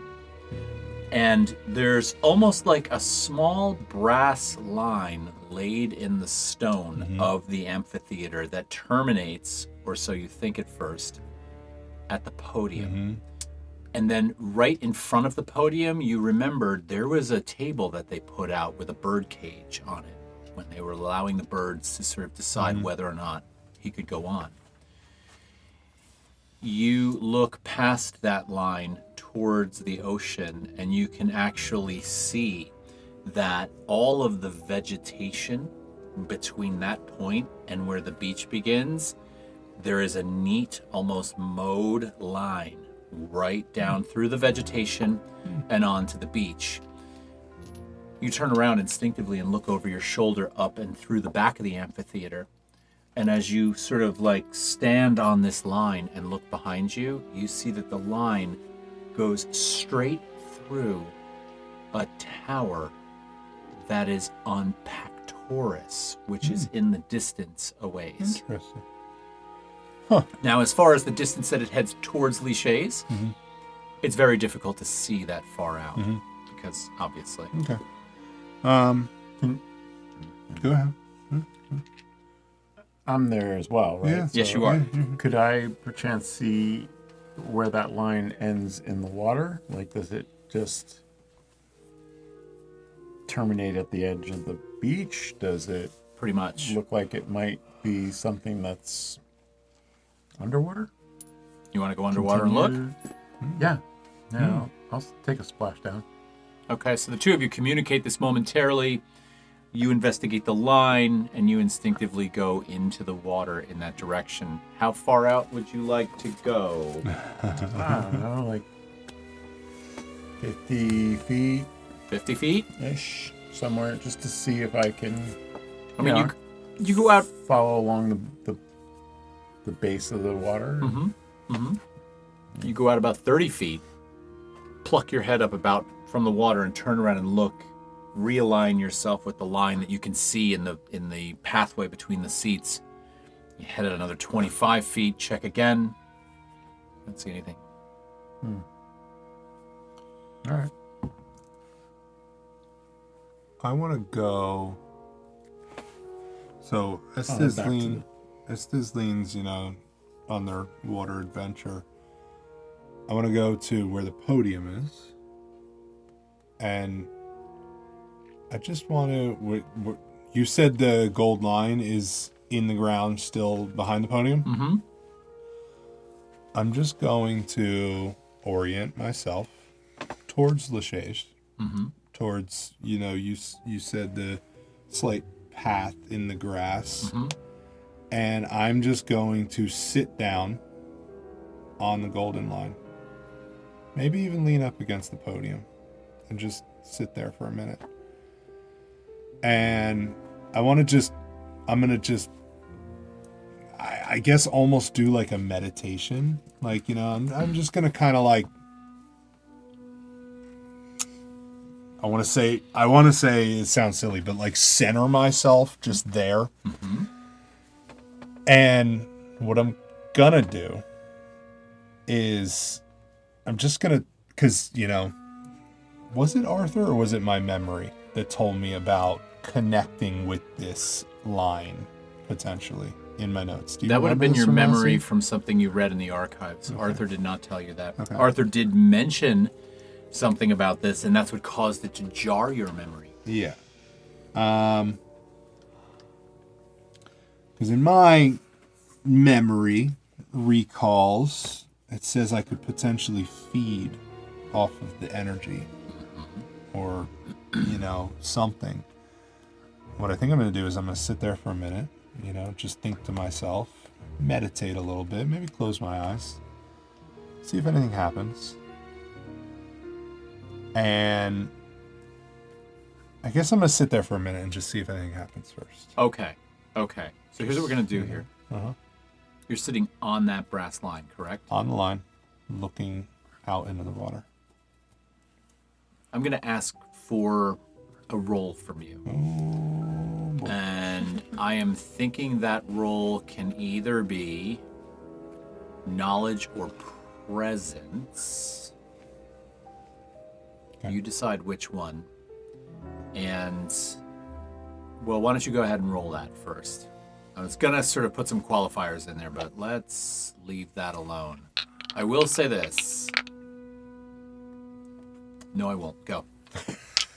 I'm changing my mind. The edge on that. I'll say this. No, I won't.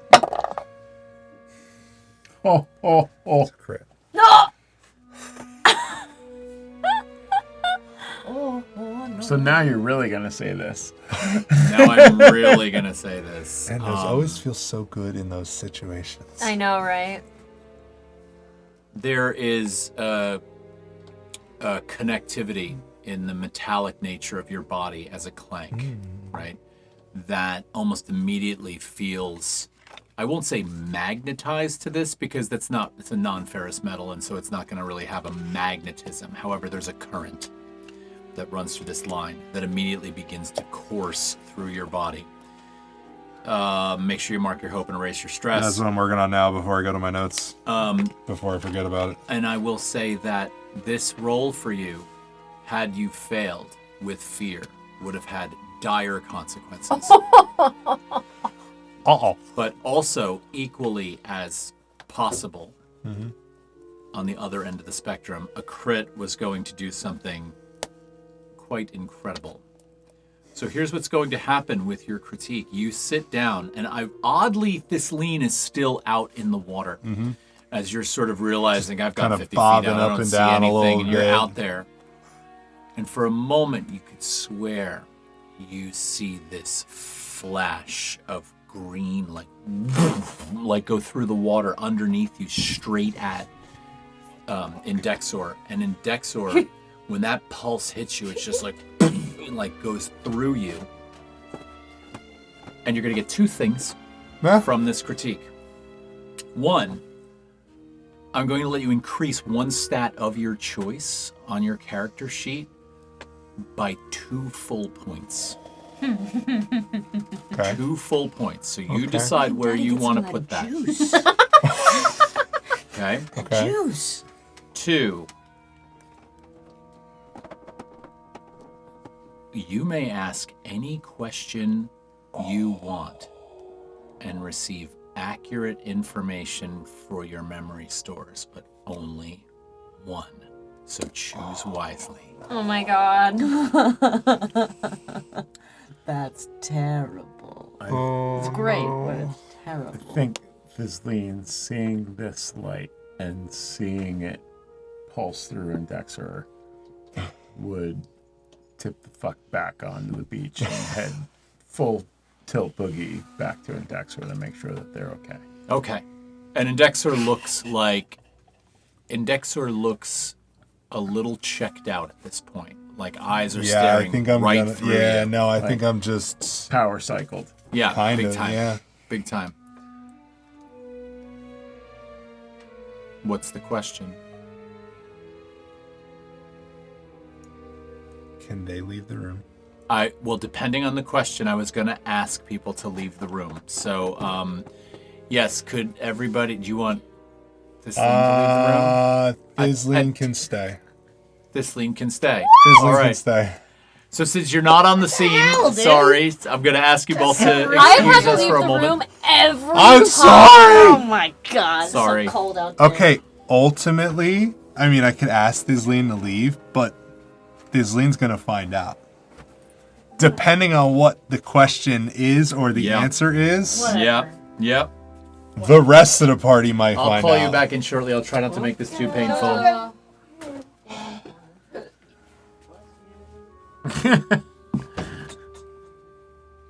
Your question. In my mind, I think what I am thinking currently, my question is, if we go to Lachey's, essentially with Kriya, is there a potential to end the world?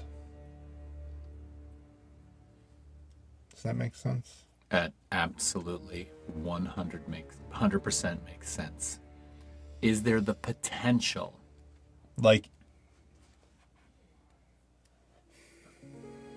is that the worst thing that we could do? Oh, is it, in other words, could Like, the world end because you go? Because we go there. The answer to your question comes to you as a vision. And it is a vision that is almost divided down the middle. Mm-hmm. In both visions, you are all there. Okay? And in the first vision, you see, well, first of all, there is this moment where it must be Lachey's. You've never seen anything like this. You're standing on this white, beautiful beach. There's cliff sides behind you that are white, almost like coral branches that rise up into the sky. And the weather is absolutely exquisite. You look and you see Thisleen running along the beach. The waves are lapping in, and she's kind of like pushing off and playing in the waves and jumping and playing. And all of a sudden, you look and Thisleen stops. And you both make eye contact for a moment. And you look closer at her, and all of the hair on her body begins to stand up. And there is this, what appears to almost be like a static electricity charge that begins to like emanate out off of her body. And you see these little wisps of electricity moving up into the air. And so you instinctively just, your eyes follow upward. And you look above you. And as you look up, you see the ocean behind her swelling up like on some kind of insane gravitational field. And you look up, and there, right in front of you, blocking out the sky, is the moon of Dodor racing towards you. And with that, it impacts axe onto the ground, and everything just explodes all around you. And it's almost like you blink out in a second. The second vision that's happening simultaneously, almost side by side, has you and the entire party in cliches. Similarly, playing on the beach, you're out there in the water, and you see Kriya standing off in the distance, and she's standing there with a man, and they're having a conversation, and they don't look comfortable at all. And with that, there's this flash of red or illuminating light that emanates out from them, and both of them drop to the ground. You turn and look at the sky, and it seems clear. Okie dokie. And the knowledge that comes to you is that, yes, the possibility is there, but it is also not there simultaneously. Mm-hmm. So, did I answer your question? Sort of. You can come back now.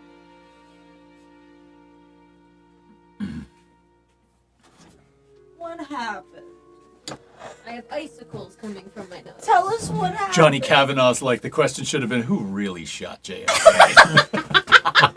Are you pleased with yourself? That's awesome. Oh, man. Oh my God! god! Oh my god. Boom! We love you, Automatic. Thank you for that. Ow! Oh my god. Wow. That's beautiful. All right, so... Did she steal the blanket from you? No, was I gave offered. it up. I gave it up. Oh, It was that's so offered. nice. I So, figured we split. Indexor got his answer. Okay. Share the wealth. What happened? Okay, so what I probably you will guys do are now off on a P&E is, right now. first of all, you guys are getting on with the morning, right? It's starting to get late. You do know that Catherine Darwich's ship is going to leave somewhere around 11. Let's go. You both are on your way back, but you have come to a point in the road where you can see Abbot Arthur and Bennett Von Seal ahead of you on the path, working their way back toward you. You've hung back. You're getting close to the Triadic Monastery at this I point. would have dumped everything in my pockets into Tuga's shell so that I could walk. So you could walk normally. They didn't see us, right? No, you've hung back enough. Okay, great. So we just hustle in.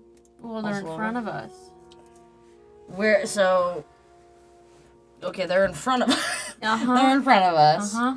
So we hang back, and we're assuming they're making their way to the Triadic. They eventually get to the Triadic Monastery. Okay. They work their way in through the front door. Okay. And, yeah. Okay. We just want to get in and act as unsuspicious. natural as Yeah. possible.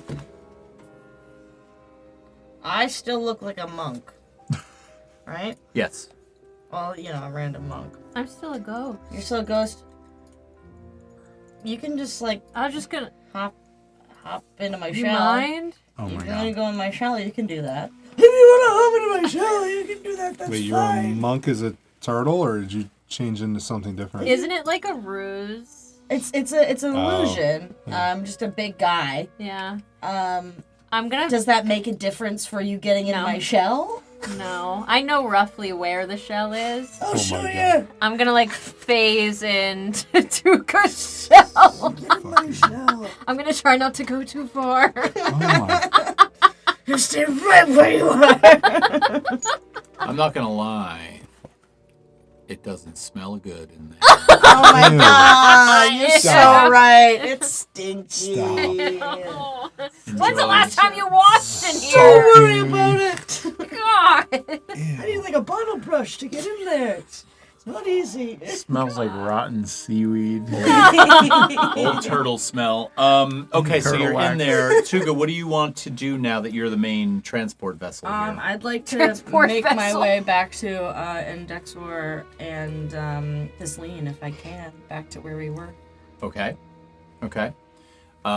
So the only thing I'm just gonna let that go. So you're gonna work your way over to where these guys are. What? Well, they don't know. They don't know. We don't know. Right. They don't We know would we're probably at go the back to the amphitheater. monastery. Probably go back. Yeah, Yeah, then I go would back go to the back to the last monastery. place we saw them. Okay, so you're gonna get inside the monastery, right?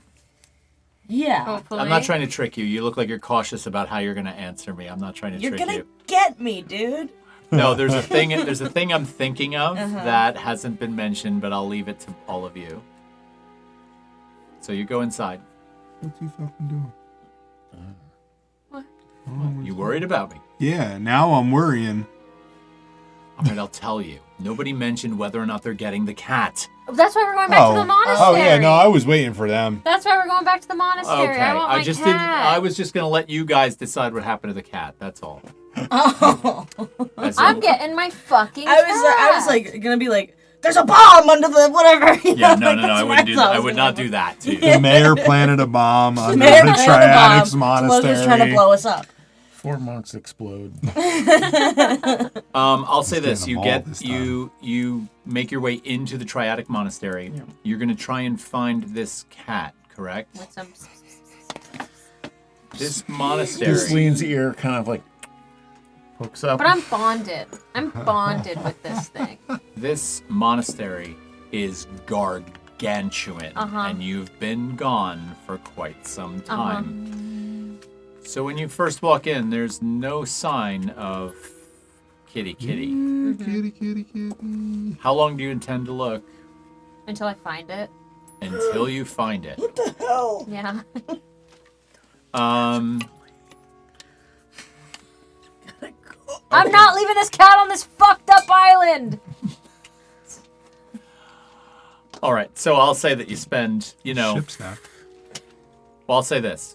Why don't you make a roll, and you decide how you want to narrate that roll. You can pick the trait and the reason you're picking the trait, and then depending on the trait you pick, that will color the answer you get. Is there some variety of help mechanic in which I can assist you? Yeah, there 100% is. Yeah. You can spend a hope to offer assistance, and about you to do would that. you'll get a D6 on the roll, Kriya. Okay. Oh! No, never mind. That doesn't make any sense. Keep going. I'm gonna use instinct Okay. because I'm very bonded with Furball. We have been together for quite some time, so I have a pretty good sense of where Furball might go when he has downtime and he's not attached to his mother. So we're gonna do that. Mother. Okay. Plus a D6. And that's with hope. Yeah. Okay. That's gonna be a 21. Okay. With hope. All right. So it only. My cat. I'm going to say it probably only takes you about 15 minutes of searching and asking to find your cat, and you do find Furball. Good. So Back you've in retrieved the- Furball. back in the- I'm gonna swap. Well, I'm gonna like discreetly swap statue into pocket and cat into the baby Bjorn. You're rather packed. Well, no, gold's in Tuga's shell. Okay. I had come out of Tuga's shell. Like, yeah. Yeah. Hugo's got it. Okay. I'm not packed anymore. So then from there, you don't have a bead on where these two went. So Okay. you do know ultimately you need to wind up at Final Passage. So I would probably say they'd probably meet us there. Yeah. Maybe yeah. they went there I already. mean, if that's where we know where we're ultimately gonna end up. Yeah, then why don't we just make our way there? We'd probably make our way there. Okay. Yes. So Final Passage is about a 15-minute, 10-minute walk from where you are. So you'll start making your way on the pathway, the footpath, over to that direction. What about the two of you? Did you pick the trait you're going to increase? I think I gotta go with knowledge. My class is built around knowledge. That's what I figured you would. I'm a wizard. And actually, it tracks correctly with the narrative. Yeah. Right? Yeah. Okay. So you can increase that. So, okay, so that happens, and I come out of, my vision and little meditation there, and I think I Thizleen's was come chucking butt towards you. back out of the water, and Kate's probably tracking this too, running to your side. yeah. And I'll just, once Thizleen gets to me, I'll, start to get up. I seem fine. I would have had my eyes closed, so I don't think I would have seen whatever the green light was if that truly did track to me. That really was only seen under the water. Okay, all right. Yeah, all right. that would not have come up above the ground. So then, yeah. I'll just mention to Thizleen that, I always found some research that through a magical connection, there's some kind of powerful force that connects this land to that land. Yes. And I think I definitely connected with it. I thought I saw What you saw? some light go along from the water towards you. But once that happened, it seemed like you went into some type of a state. Not gonna lie, it felt invigorating. I feel energized. I don't know. Interesting.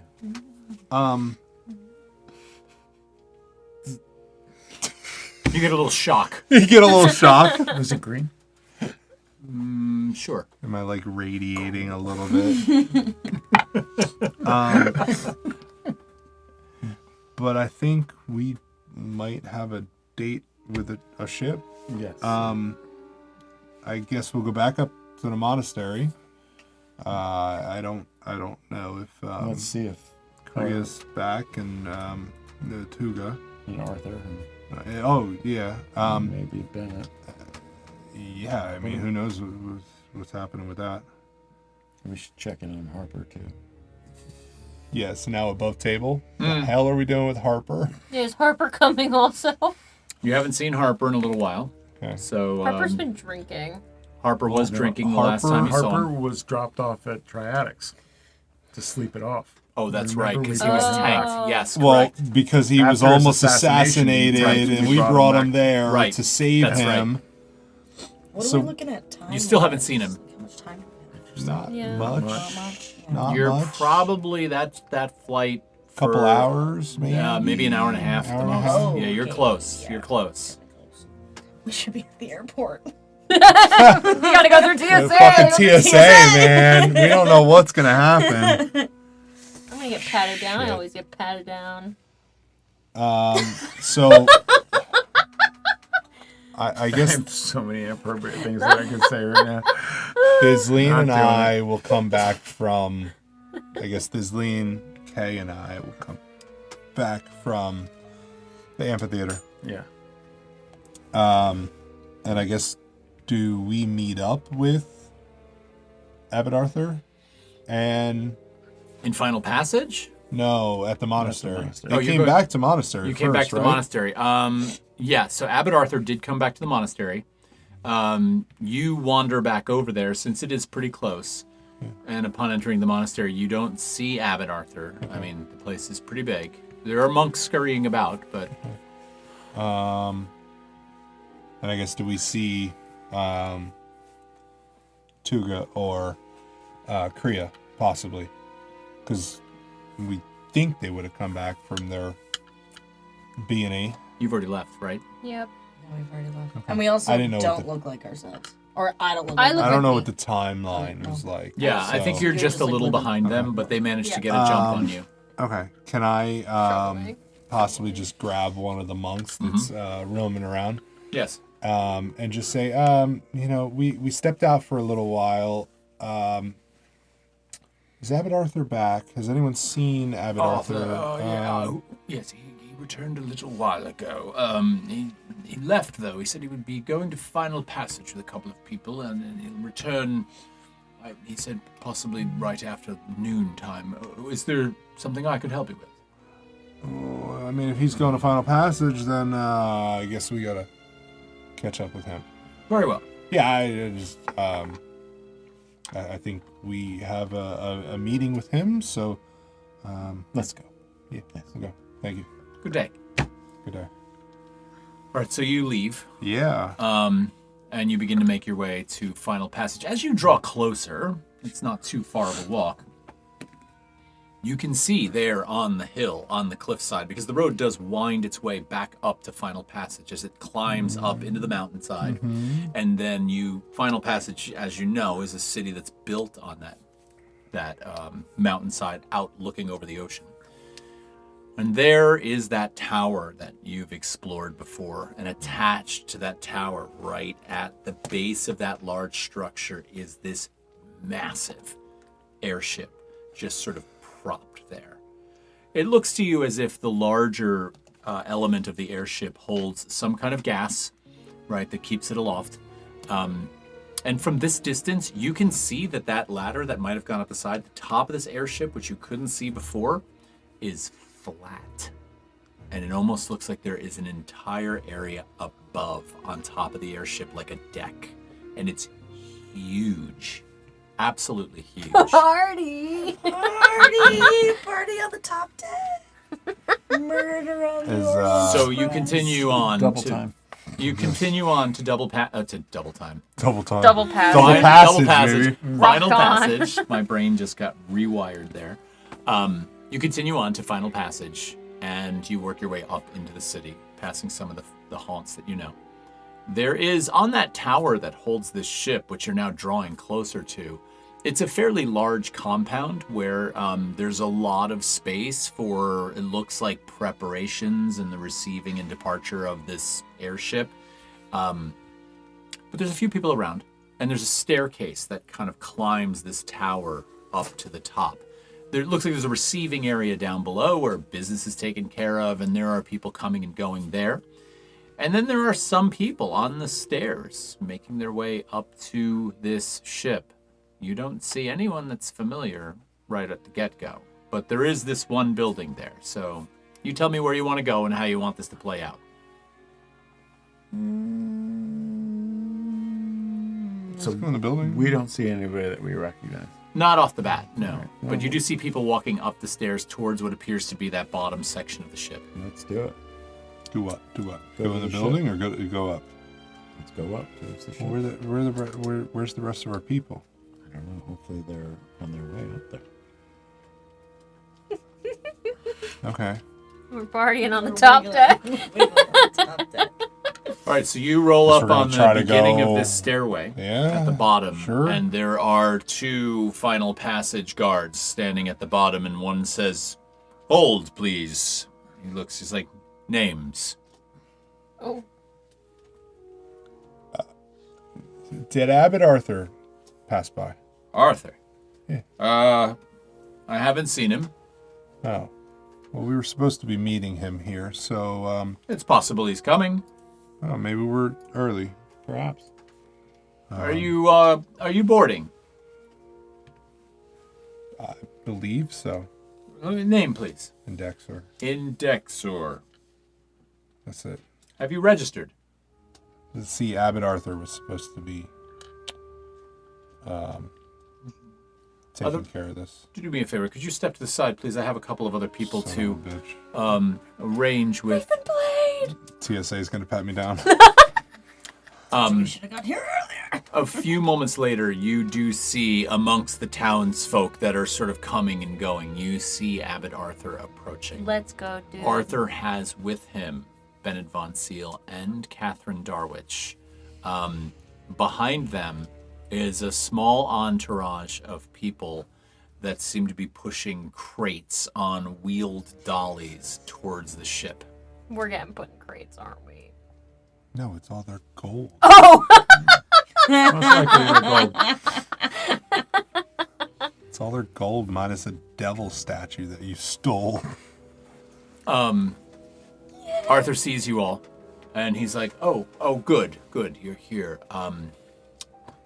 Listen, if you head inside, there's a reception area there. You should be on the initial list. They have to first register you, and then they'll add you to the roster. Only after you've registered can they add you to the roster. So to go ahead and do that, head inside. I'm going to make sure that both of them have all of their cargo loaded. Do you have everything that you need? Yep. Yeah. We met up with them. We found them. Yes, they're you guys, we'll say you're together now. Okay. All right, so the four of you, Okay. child, Cat. that doesn't require an extra pass. All right, I'll see what I can do. Head inside, get registered. I'm going to help them get this loaded. What does he mean by he can see what he can do? Yeah. Well, let's just register. Sure, let's try to register. All right, so you head inside the building, and there is, a few people standing there. And there's a man behind a desk who has incredibly good posture, and he looks at you and he's like, "Names? Are you on the ship? Are you boarding? Mm-hmm. Names?" Kriya. Ah, yes. Kind of like observes you for a moment. Checks off your name. Word. Thisleen. Thisleen. K. K. I have Thisleen plus one child. Yes, that's K. Excellent. You are? Dexor? And I've seen you about before, so I seem to remember your face. Here you are right here. Good. And you there? You don't see a Gunderson on that list, do you? Gunderson. No. If not, then it's Tuga. Tuga. Yeah. Yes, I have you here, Tuga. I don't like giving him Excellent. I don't like my name. He tears off a sheet of paper off this thing, hands it to an assistant, and he's like, shit, and they run out the door, and apparently they went over and had the roster updated with your names on it. He's like, airship leaves in approximately 40 minutes. Take your time if you like, or go upstairs and get acquainted with the vessel. There's a crew up there that will tell you everything you need to know for your journey. And bon voyage. This seems too easy. Let's go. Let's get on the boat! The ship! The airship! Okay, so you, airboat. out the door, you reacquaint yourself with the guards who now have you added to the roster, and you're allowed to pass through the gates. There is a switchback set of stairs that climbs the side of this tower and lands on what appears to be a deck on the roof of the tower. Okay. What's the matter? Nothing. Thisleen is like besides themselves excited at this point and is like racing up these stairs. And as you're racing up the stairs, you do notice that there is some form of rooftop crane apparatus that's got a cable attached to it, and you see crates being pulled up beside you going by as you're running up the stairs. You get to the top of this tower. Thisleen ran off. But do I see Arthur anywhere? Do you see Arthur? You look about. No, not in are you on the stairs? Before I got up to the stairs, do I see Arthur? No. Well, then maybe if the guy's going to ask our name again, the guard at the stairs, I'm going to ask again. We met up with Abbot Arthur. Has he gone to the ship? Arthur, yes, he's helping a couple that are boarding the ship. He'll be down shortly. Okay. Have you been added to the roster? Supposedly, I think your messenger man came out with Name. my party's index, or I was just here 5 minutes ago. Yes. Do you see many of my kind? As a matter of fact, I don't. Feel free to board, though, Index. Okay, thank you. Enjoy your journey. And so the four of you, you're looking at me so suspiciously. Do you think I would... You have something cooking. I know you do. I always have something cooking. I'm gonna call you two over because I haven't had a chance to talk to you two. Thisleen, I think, Okay, ran up to you. the fucking I'm ship. calling you over. What? And I'm gonna whisper to you that I don't think Abbot Arthur is trustworthy. Because I overheard a conversation with him. You're doing this in the middle of I'm the whispering fucking... to you. I'm whispering to you. I said I'm gonna do the thing where you pull on the clothes when you don't have clothes. Tap on the metal. I have a cloak. I mean... Okay. Pull on the cloak. Hey. Okay. I said it's all part of their plan. I don't think anyone's trustworthy on this island. We're gonna crash. This place. Yeah, I mean, chances are the mayor blows this fucking ship up the second we leave this town. I don't know. Okay. I still honestly would like to, just have one last conversation with Abbot Arthur and there seems to be a lot of people going on this ship. Well, it's not a lot. Not a I lot. would say you've probably Some? seen a dozen, which is more. Which honestly is more than you expected. Mm-hmm. I mean, if it's such a rare thing to get to go to this Lachey's, is this even where this boat's going? I don't know. Ship? I don't know. I mean, we don't know much. We're just assuming here. I don't know. Thizleen is gone. At this point, you both hear from way up above. You guys! Fuck. This shit is cool! Get up here! Want me to describe to you what you see up there? Yeah. On the top of this platform, right now you're just below the bottom edge of the structure that is attached to the airship, which hovers just above you, almost like a roof on top of this tower right now. At the top, there's several people up there sort of saying farewell to people. Abbot Arthur is up there. You see Catherine Darwich and Bennett Von Seal sort of huddled together with the abbot talking. You see some of the crates now being pulled up to the rooftop and brought over to a ramp that goes up into the ship. And it seems relatively joyful, like a lot of people seem excited to be getting on such a vessel. These vessels are rare. You have never seen one before. You think you might have, but you've never seen one this close before. As for the rest of you, you've also never seen anything like this before. These are super rare. How close of attention are you paying? I mean, I know you're running around excited, but are you looking for any details? Are you taking anything in? Well, I think the initial excitement around the space and the ship and how it works and what's around has Thizleen kind of transfixed, but they're also kind of aware of the fact that there's all these other things that are happening. So it's kind of like this pull going on between them where they're like knowing they should be doing the responsible thing and paying attention to all of the nefarious potential dealings that are happening, but also at the same time is like a kid in a candy store that's just like ready to go after any rope that might be dangling from this ship at all. Like this whole time they've been here, they've been mesmerized by this tower and wanting to know more about these airships. So there is this giddiness that's happening, but I think Thizleen would also try to get his party to come up and be mindful of what's happening with Darwich, Von Seal, and Abbott. Speaking of rope, there is a large red and gold rope that spans across the last ramp that goes up into this structure, which is occasionally opened up, and you see a person walk, waving to whoever it is they're leaving behind.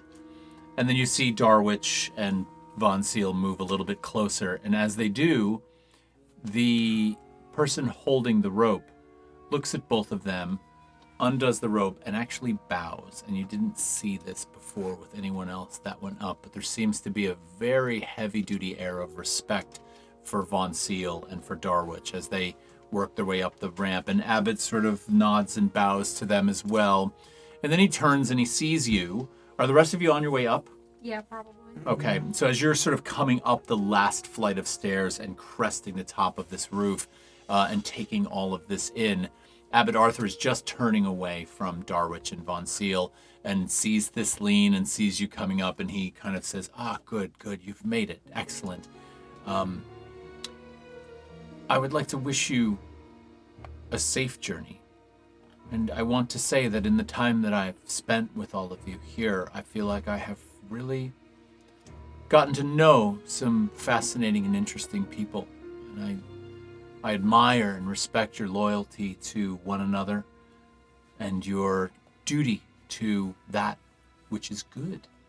You have good hearts. And I know that your suspicions were raised while you were here. I know that there is a lot of questions that are still needing to be answered. Some questions are just never answered. And that's okay. But I feel like this leg of your journey is going to be one that is monumental. Now, can I talk to you quietly over here for a moment? And he kind of pulls you away from some of the ears. And the sort of boilerplate farewell that he was giving you all of a sudden shifts, and he leans in close and he says to you, "You don't know the importance of this journey. You, Kriya, there's a big role that you're going to play in however this plays out. Your connection to Doder, and frankly your connection to Raquig, are probably one of the most pivotal tools we have to stop him from doing whatever it is he plans on doing. We have our suspicions, but we don't know clearly. When you get to Lichés, it is absolutely critical that you look for signs, try to understand what's happening. At the center of that continent, there's a mountain range. If you were to draw lines from all of the central points of each of the 3 islands to the central point of Lichés, those lines all converge upon what is mythicized as being the very place the gods lived. It is dead center on that continent. It is a long journey from where this ship will drop you, and it is a perilous one. The gods are protected endlessly, but I feel like in my heart of hearts, the one way to get you free of this and to defeat whatever it is he's cooking up is you have to go to them. You need to go to them. And so I implore you, do not waste time when you get there. There is much to see in Lichés, and Lichés is a hypnotic and beautiful place, like a utopia you've never seen before. There will be much that will try to keep you tied to that culture and cause you to linger long. But if you can make it, the journey to that mountain range should be at the top of your list. Now I must go. I can't linger here any longer. I have things to settle with the Cheka. The favor that I utilized was heavy. I have some things to take care of. Farewell to all of you, and I mean that from the bottom of my heart. Perhaps we will meet again at some point. And you, Tuga, I wish you the most successful journey. I've known you a little longer than I've known all of them. I feel like we've made some connections along the way. Farty Arty, you're my boy. Jesus. I will admit, Tuga, I've never been called that before, but... Do you like it? I- Don't tell me. Go away now. And Abbot Arthur chuckles a little bit and bows to all of you, and... He reeks. So, I know there's not Sorry. directly an insight roll, Yeah. but Instinct. I mean, instinct is, you know, essentially the same thing. Yeah. When he's talking about, I just want to try and get a sense, does he seem sincere about the trip to the center of the island is the most important thing, like, that we can do, and that does he seem to be serious with us, or is he just kind of... I would say I don't even know if this necessarily needs a role. Mm-hmm. I feel like, you know, even though you've got a lot of conflicting messages along the way in your time on Eddington with the various factions and the way that they function and the way they work together and the way they work against one another, one of the things I think you can place a little comfort in is Abbot Arthur genuinely seemed like he had your best interests in mind. And also, in the conversations you had with him, it did seem like the mission, for lack of a better word, to do this was the utmost important one. I mean, he's kind of connected with all the other head. Yes. Watkins and Meletus. Yeah. Yeah, he's the head abbot of Eddington. Well, we don't know what we're going to do, but I guess we're going to try. I know exactly what I'm gonna do. Right. But after that, who knows? Wait till we're in the air, please. I'm waiting. With that, I think we should take our places on the ship. Okay. And so the four of you plus Kay work your way over to the ramp. And the guard that's standing there with the rope opens the rope up and kind of nods to all of you. And you work your way up the ramp. It's a wide ramp. And it seems to have been lowered down on a combination of cables that come down through the wooden sides of that structure. It almost lowers a decent portion of the floor down. So you work your way up this ramp. And you enter this massive, absolutely exquisitely constructed vessel. It is made of wood and glass with all the finest craftsmanship in all of the joinery, the ways in which the windows are inset into some of the framework around this thing. The ceiling beams, actually, where the structure attaches to what is essentially the bag, the balloon that holds this thing up, also have like this nicely appointed carving sort of coiffured ceiling that is just gorgeous. And so clearly this is one opulent, expensive, and rare flying machine. Indexor. One thing you notice the minute you walk in is there are obvious hallmarks in this machine that relate back to your time in Amakora. The engineering and some of the invention there, the way in which things were sort of conceived of and built, this just smells like some of that tinker style craftsmanship associated with that place. So this familiarity. Now down the center of this room, all the way down the middle, you see two massive round structures that you can see up into them because they're open at the bottom and it looks like they house cables. And you can see the cables now kind of going like this, back and forth. Whether they're testing them or it's hard for you to see outside the ship at this point because now you're inside. But as you turn and look down the back of this very long cabin, and the cabin, this structure at the bottom of this thing, is about 100 feet long, okay? And as you turn and look down the back of this, you can see out the windows at the far back of the ship, and you can see the propeller just very lazily just going as it goes by. So it looks as if something to do with the mechanism of the cables moving back and forth and this lazily spinning propeller are gearing up to begin moving.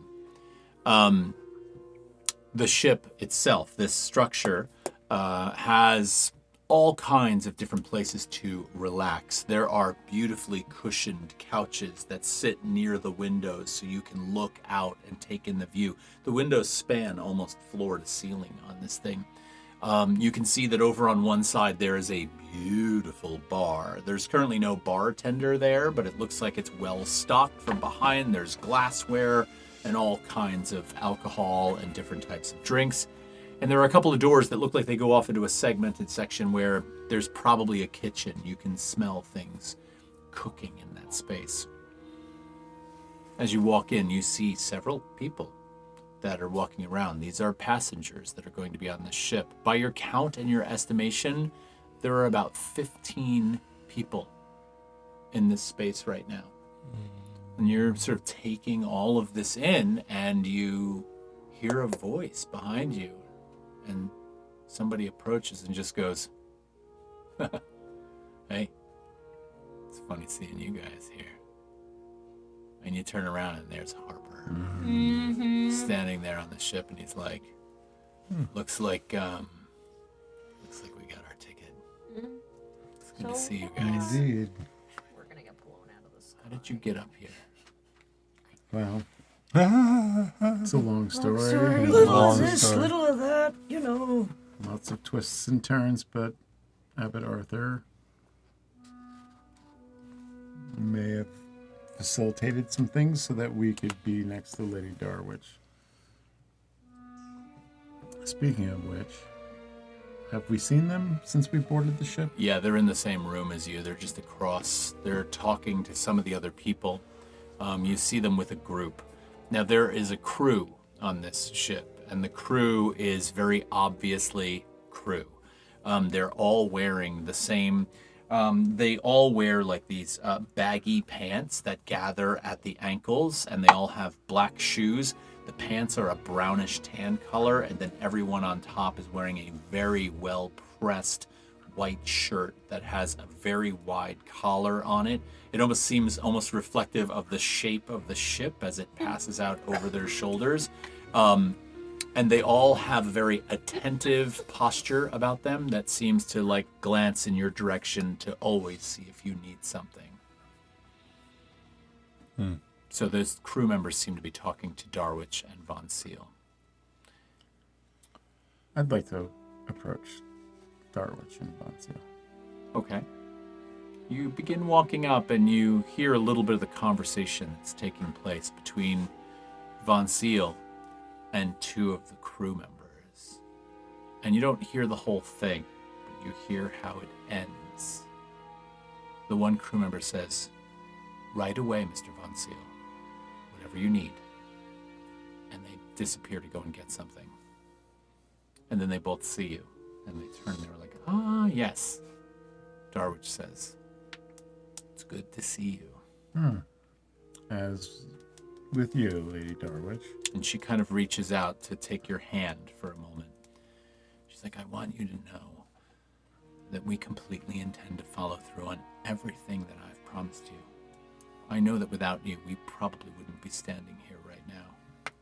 And Von Seal turns and looks at you and he goes, "I'll say, if I had spent another minute in that place, I probably would have lost my mind after everything that went on with the judgment, and getting my ship here was almost impossible, but we managed to pull it off." With that, Thistline puts their paw on Von Seal's shoulder and makes an agility roll. It's gone. Where'd it Oh, go? no, it's Where'd it back go? there. It's back We there. are not in the air yet. Doesn't matter. It doesn't matter. I'm not. Just give it a second. Give it a minute. I'm gonna let that stand. So that is a 21 with hope. Whoa. Actually, 22 with hope. Okay. And I'm going to accidentally nick Von Seal's shoulder with my retracting claws to make him vulnerable and say, "Oh, my apologies." He kind of lurches for a minute. He's like, "Excuse me." I'm very sorry. I haven't had time to manicure myself fully during all of the things that have happened, but He reaches into his pocket and pulls out. He's also, by the way, he's dressed now. He's no longer wearing his robe and looking all disheveled. But he pulls out a small handkerchief and shoves it under the collar of his shirt and just kind of like tries to blot it. again, my apologies. I don't sometimes know my own strength. And did you say this was your ship? Yes. That's quite impressive. I've been paying a bit of attention to the tower for quite some time, and I've been fascinated by these ships. Maybe you could arrange a tour of it or something, or... I could arrange a tour. I'd be happy to.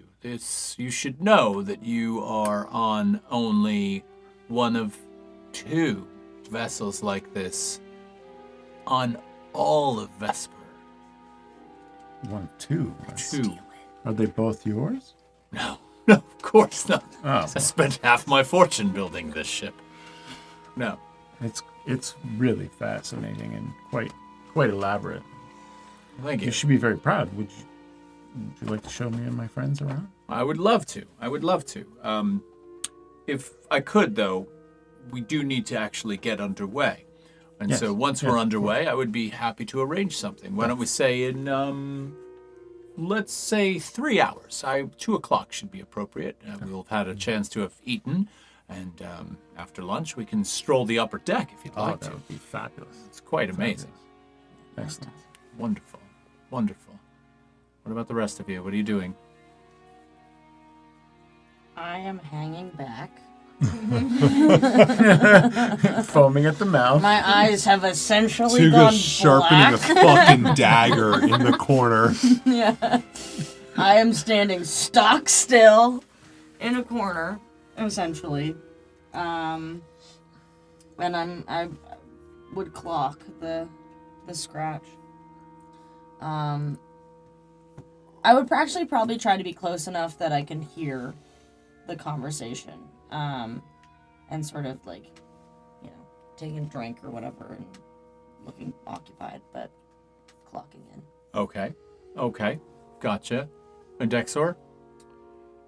Kind of just taking it in. I've definitely never been inside of one of these, so I think he might just pull up a seat at the bar. He doesn't drink, so, and there's no bartender there. There's right nobody now. on at this point anyway. And I think he's just gonna take out his notebook and start documenting. Honestly. Okay.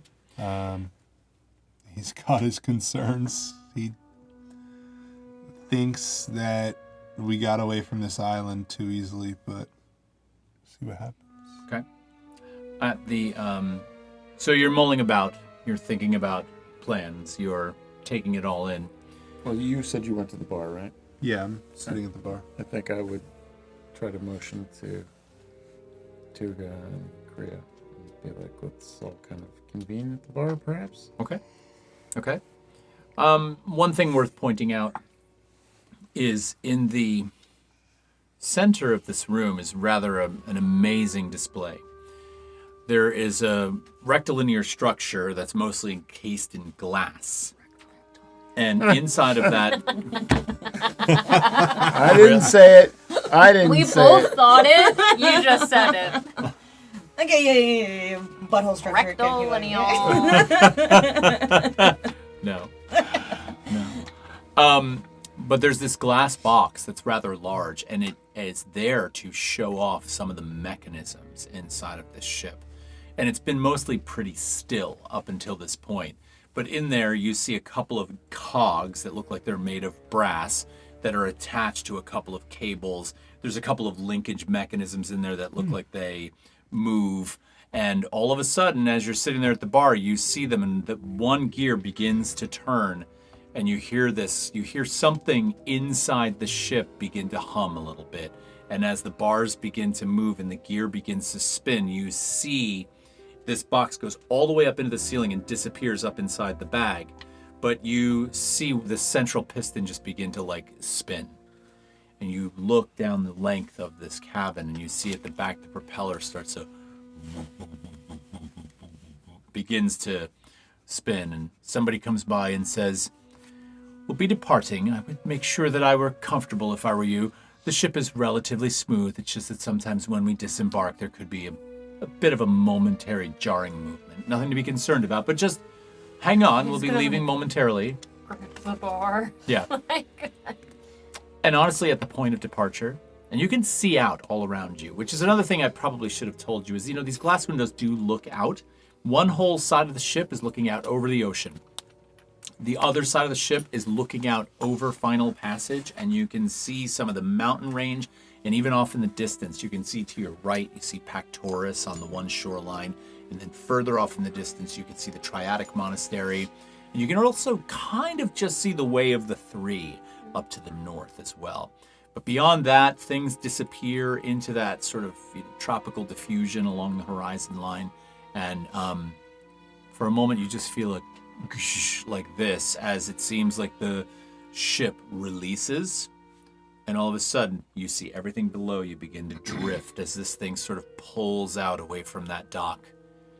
And then with that, the rudders in the back sort of drop down a little bit as the ship just sort of begins to gain some altitude and it begins to rise up. You see the land below you very, very slowly begin to pull away. And the details on the beach begin to get smaller as this thing leaves the island, banks right, and begins to turn towards the direction like you kind of associate with cliches. Okay, so we're airborne, and we are now moving, and you are on this massive vessel. I'm going to give you a little bit to talk about how you want to take it in. I mean, you just want to sit and wait for me to tell you the next thing, or do you want to take over? I think I would like to try to signal everyone to come in and chat a little bit.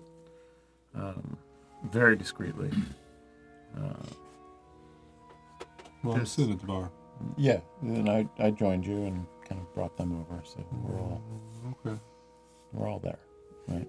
Yeah.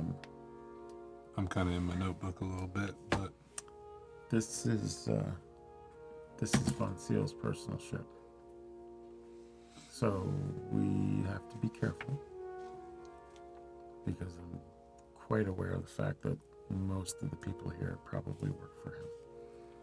So in my notebook, I'm jotting down notes and slight sketches. And at the top, I'm just going to, where it just says airship, now it's going to say airship Dave Von Seal. I'm going to name it. Nice. Excellent. So I think we need to be extremely cautious on Dave Von Seal.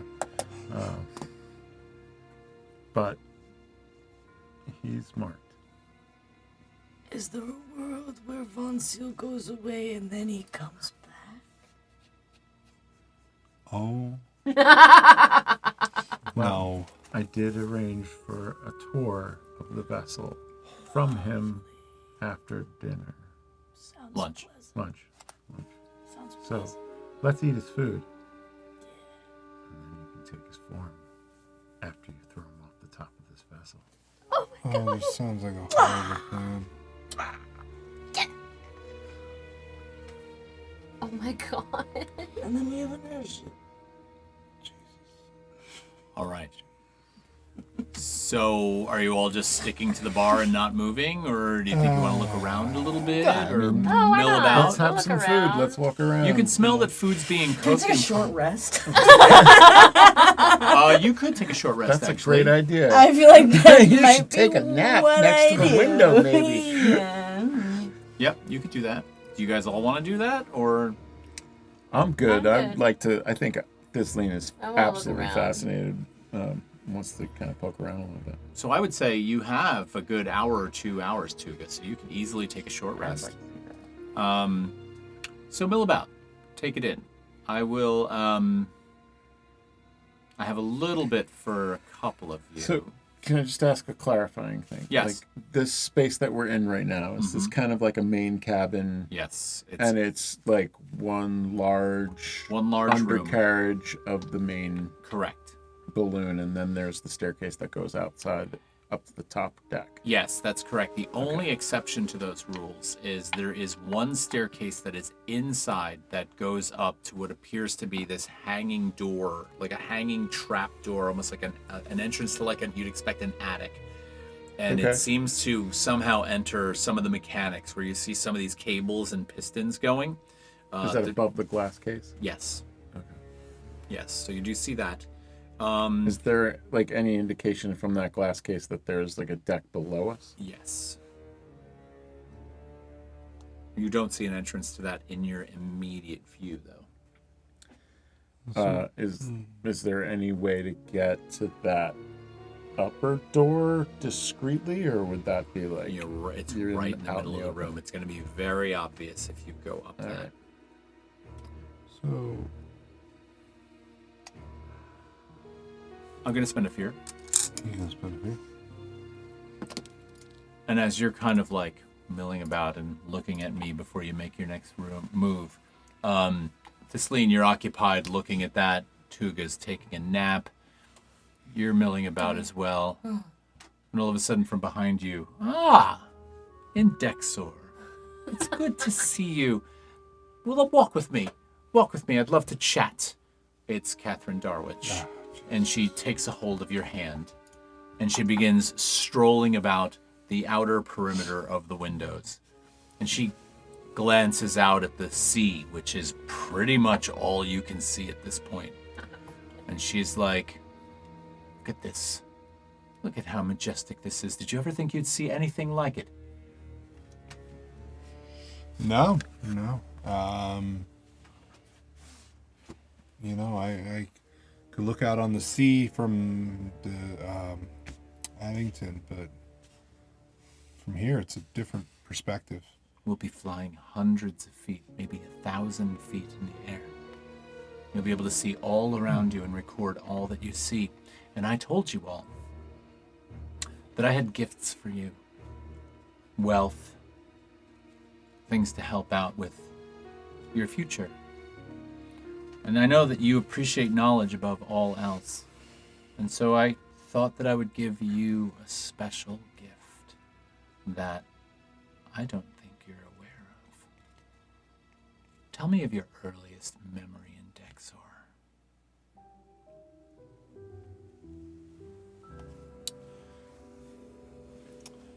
The earliest memory that I have is,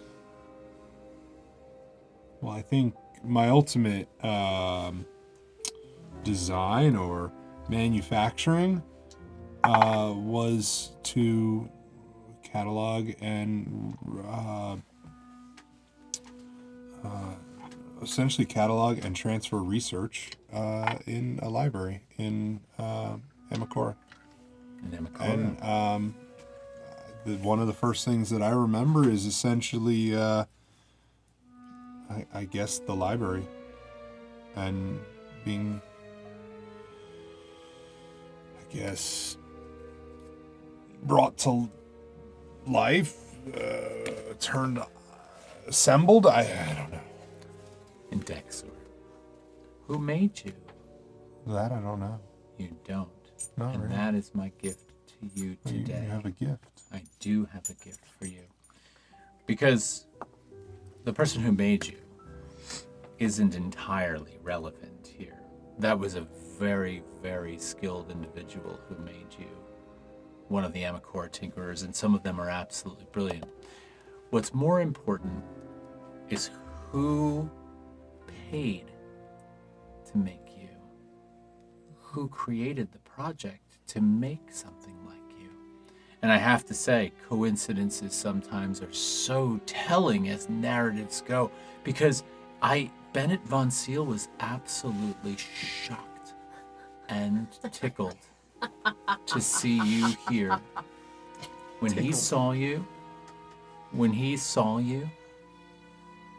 on Eddington, he could not believe his eyes. He considers you to be one of his grandchildren. Really? Now, I told him he should tell you himself, and he said that he couldn't do that because he was worried the shock would be too great. He's got this delusion that somehow through all of your mechanics, you'd be overwhelmed with some kind of emotion, and I thought that's just absurd. You are a true seeker of knowledge, and so I'm giving this to you. Now, don't tell him I told you so, but...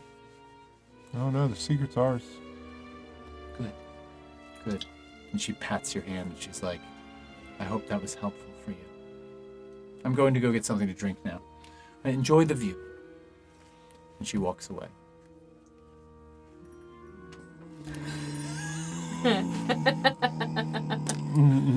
Grandpappy.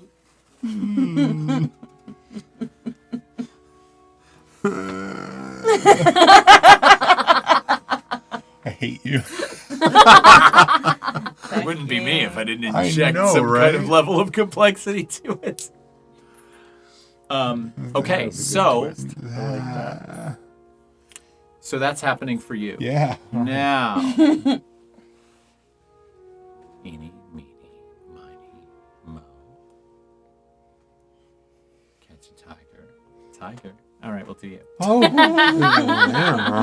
More of a panther, really, but Yeah. fine. Where are you on the ship? I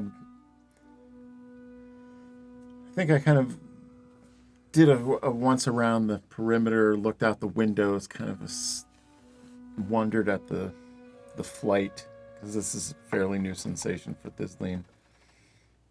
And I've been looking at the mechanics of the space, the movement of these cables and cams and pistons and this glass vitrine.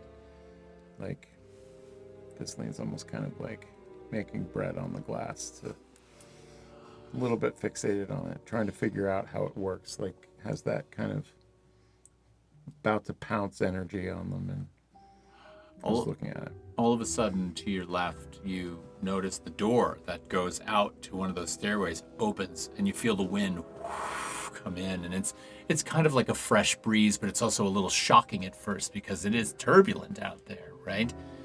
And it opens, and as your head turns to look, you see a figure just pass through the door and head up the stairs, and the door slams shut, and you swear you recognize the person. They were very tall, with incredibly good posture. Logo. This thing's gonna move along. Kind of try to follow a little bit. Mm-hmm. See what they can see. You'd have to go out the door, because if you go out the door, there's an observation platform outside, but there's a flight of stairs that So goes they went out the door. up, out, and up. Yes. All right, I'm going through that door. Okay. The wind out here is incredible, right? Not in any kind of like violent way, but it is constant, right? And so you exit the door slams shut, and you look, and this stairway winds up and all the way around the ship, and you just see the feet of that person trotting just up and out of view. And so you follow. And it's a little harrowing, even for a Katiti who, is very used to like pouncing on things and, gripping and holding on and precariousness, and up you go, up the stairs. And as you come around the bend, you are met by this. You come to the top of the balloon bag that holds this thing up. And there is just this endless deck of beautiful wood that caps this thing all the way out. There is a wood and brass railing that runs around the entire perimeter. And there's a gate up there. The gate swings open just as you're coming up, and as that person turns to close the gate, it's Tologo. And he looks down at you and he's like, you again. I thought I'd see you here. I have business to take care of. You should join the others inside. They'll be serving lunch soon. I'm sure I'll run into you at some point on the flight, but, And he kind of walks away. Sizzling kind of bites their tongue for a moment. Takes one more look around up at the top of this deck and kind of surveys the area. So you see there's a railing that goes around everything. Mm-hmm. And at the edge of that railing, is there any significant drop-offs towards to the stern of the bow of the ship? Like, is it like there's a railing and then it kind of rolls off to the sides? It's a railing and it rolls off to the sides, but if you ever fell over that railing, there'd be absolutely no way to grab it, because it doesn't like go way out. It kind of cuts down on a severe angle. Okay. It would be a miracle if you could grab that edge. Very good. So Dizling kind of back down, takes that into account and kind of surveys that land and then heads back down towards the rest of the party. Okay. Some time passes.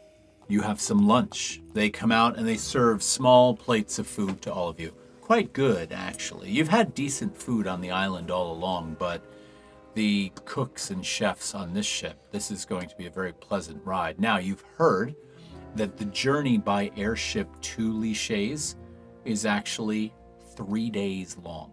You will be in the air. Okay? After 1 day's travel, you will actually cross the line that the Gargarothians are. And their goal in that first day is to get as much altitude as possible. So you've just heard little bits and pieces of conversation about this. The lunch is wonderful. And some of the people that are on the ship, most of the people on the ship you've never seen before, right? With one exception. And Kriya, it's you who spots this person first. But in this, not the crowd of people, but in the 15 or so people plus the crew that are on the ship, one person that catches your eye is there's a woman on the ship. She has blonde hair. She's tall, lithe, young, and with a very sort of like smarmy, smartish kind of look on her face. And she's seated, looking about, staring out the window every once in a while, and she catches your attention for some reason. You're not entirely sure whether it's familiarity, maybe a likeness to somebody. You're not sure. When she turns and she looks at you for a moment, and she gets up out of her seat. Oh. And she comes walking over to you, and she's like, "Do I know you?" I was gonna ask the same question. What's your name? Cersei. Nice to meet you. It's a pleasure. I feel like we've met before. But maybe not. I'm sorry if I interrupted you.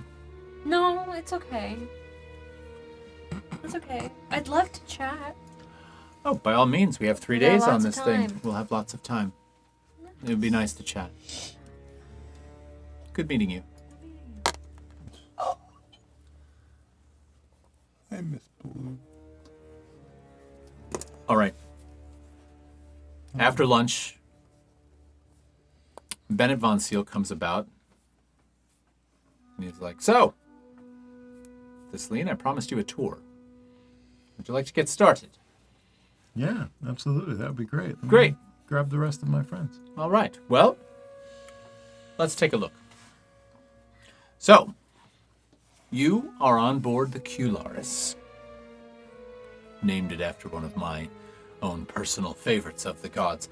The Cularis was built about 10 years ago, and it took a full 4 years just to build this ship. I had her completely manufactured in Amakora, and I spent a bit of coin on her, I have to say, but I don't like to brag, because it was rather pricey, but, I figure 150,000 gold pieces is a mere price to pay to own one of the treasures of the entire world. That being said, it is a joy, and I do love her dearly. Now, the Cularis has, as you've noticed, a bag up top that is entirely filled with a warm, rare gas that's extracted from below the rock in Vesper. Now, it's non-flammable, right? It's inert, and it does actually... What? Inert? No. What? No. I was just I was laughing that you specified non-flammable. Non-flammable, yes. Oh, yeah. That was for you, Indexor. Non-flammable gas.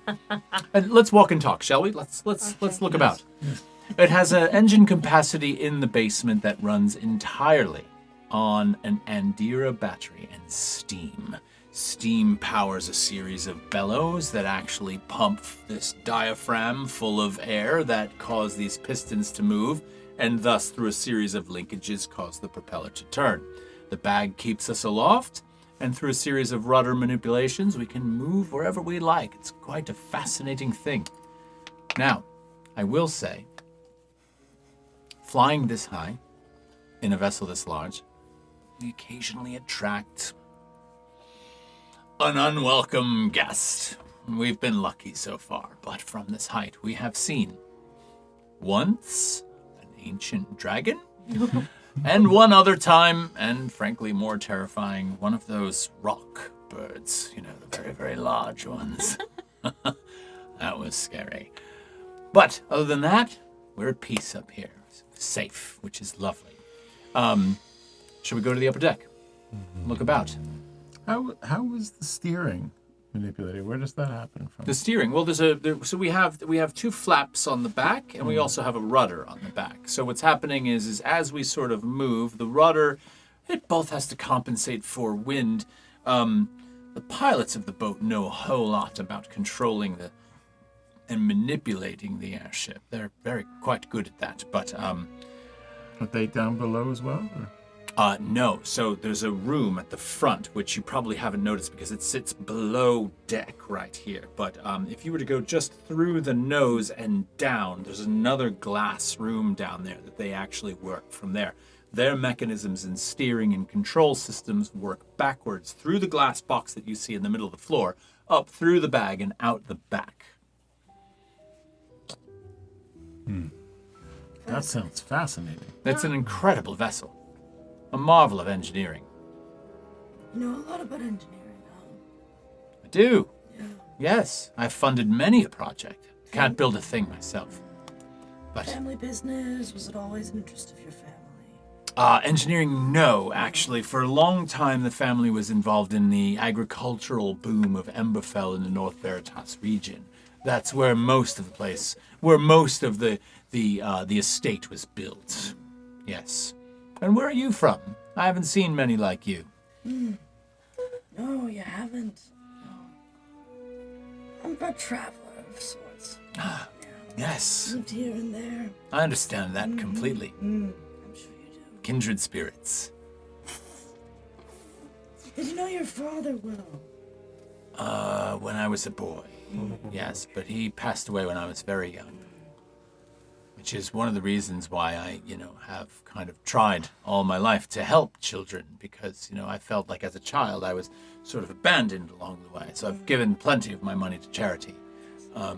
Yes, but enough about me. Let's talk about the ship. The ship is so Oh, interesting. it's amazing. Let's. Yes. You mentioned a top deck. Let's. Yes, perhaps it's fantastic. Let's look take at a walk. And so out the same door that you came, and when it opens, you feel this wind. Now, there is a small deck that surrounds the platform outside with a railing, but then there's a small gate, like a protective gate, and then this set of stairs. And he's like, now mind the steps. It's a little dangerous. Perhaps the young girl should stay inside. It's probably a little dangerous He's for not children. talking about you. I know. Talking about Kay. Thank you. And so you make your way up the side of the bag and up to the top platform, and he kind of like outstretches his arms, and you see Von Seal standing there in his beautifully appointed attire, and behind him are just like blue sky and white clouds. It's like so cinematic. The wind ruffles through his shirt. His hair is kind of like pulling off the side of his head a little bit, and he says, "Have you ever seen anything so incredible you can stand amongst the clouds? I want you to bask in this moment for a minute. So few people can actually claim that they've done this, unless they've stood on the highest peak or possibly walked amongst the gods in the very place that we intend to go. So, let's walk down the other end. We can see off the stern, and I can show you some of the flaps and rudder systems. You'll be able to see the prop firsthand. It's quite amazing." That would be lovely. And so you work your way down the long deck of the ship. And he kind of like grabs a hold of the railing and thrusts one hand out at the mechanisms at the back of the ship. Oh. Did we notice anyone else up here? Currently there's nobody because most people were downstairs finishing lunch. Very good.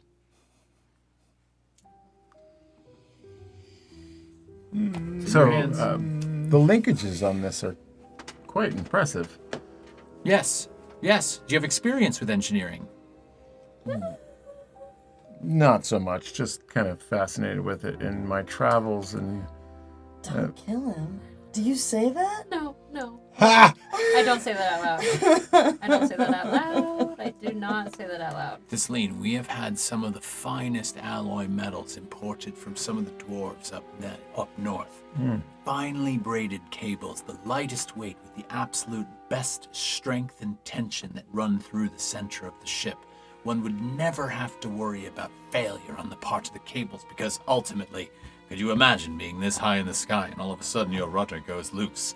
It would be a pain in the ass to fix, and you'd probably be adrift for God knows how long. We'd be off course. It would be terrible. It would be terrible. What do the railings look like? Okay, so the railings up here, I'm not going to lie, the railings are a little higher, right? Because you are impossibly high up in the air.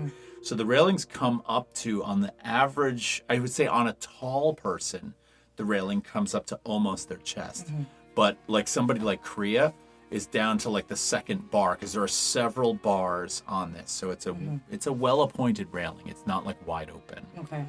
The bottom of the railings. How close to the floor is the bottom railing? So you have two things down at the bottom. You've got the first railing up off the floor is about, I'll say 14 inches up off the ground. But at the bottom of the deck, there's a lip.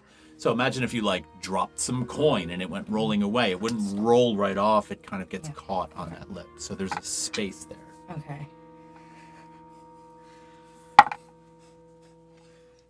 Father. Father, help! Do you? I'll never join you. Just going? Should I just go? I don't know. This is your relative over there in Dexor. Not really. Kinda. Not really. Ghislaine is distracting Yes, him. yes, If sorry, Anything would, like to be... anything else would like to be said to him? I'm gonna come up sort of on the other. Sorry, now I'm panicking. I'm panicking. I think Tuga's panicking. I think Fucking Tuga's music. having a moment of music. like, this culmination, and I'm panicking, and I. 164 eggs! Did you say that out loud? I say that out loud. All of a sudden, Bon Seal kind of turns around and says, "What? 164 eggs. 164 children. Is your friend okay?" Look at me in my eyes, Von Seal. Tuga, are you all right? I've never been alone. I've been alone as long as I can remember. And it's your line that did it to me. I don't understand. You don't need to. And I'm gonna take my whip out, and I'm going to attempt to hit him with my whip. Okay. I so guess. you're gonna make a regular. Just regular whip attack. A whip attack is from very close. You so have can advantage. He's vulnerable. I have advantage because he's vulnerable. Oh, My claw, you made him I made him vulnerable. And I add a d6 to that? Yeah. Yeah. Yep. Okay. Okay, so that is a crit. Oh, Jesus. Okay. So on the whip, was it a D8 for damage on the whip? The whip is 3d6. 3d6. Yeah, plus my modifier. Okay, so yeah, because you're tier 3. So 3d6 plus your modifier. Yeah, go ahead and mark a hope, erase a stress. This is my first crit. It's a good one. Good timing, kid. Father. I want you to go ahead and roll that Sleeper damage has for me. awoken. Okay. No, I don't think Where's it's the patient's awake? She's out of her room again. So that's For the turtles. 5, 6, 7, 8, 9, 10, 11, 12, plus 4 is 16 plus the 18 for the crit because you get all 3 of those dice at the max. Okay, so 16 plus 18 is 34. 34. That's damage. Hold on a second. Did you add your... We're going to Where the hell. hell is he? We're going to Lichés, baby. We've been to hell. We've They're been like to hell. children, and I'm like, I'm gonna kill you. It's like your dad didn't. Your dad. Your dad I didn't. mean, My father back, you son of a bitch. you killed my 164 siblings. I apologize. I didn't expect this to happen so fast. But where's the- all right, I have it in here. Hold on a second. I wrote it down. Just give me 1 second.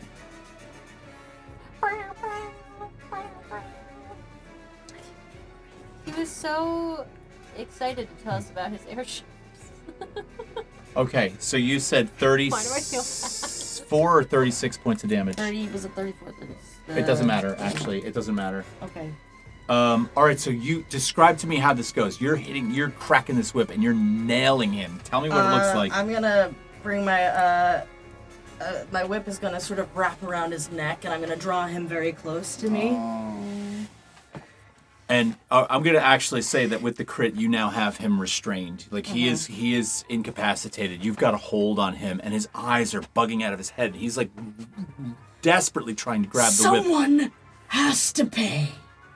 164 eggs. Countless more. Those are only my siblings. Someone has to pay. Spotlight's still on you because you rolled a crit. So what do you want to do? Can I attempt to hoist him over the edge and send him over the railing? You can. Now here's what you're gonna do. You're gonna make a strength roll to do this. Okay. Okay.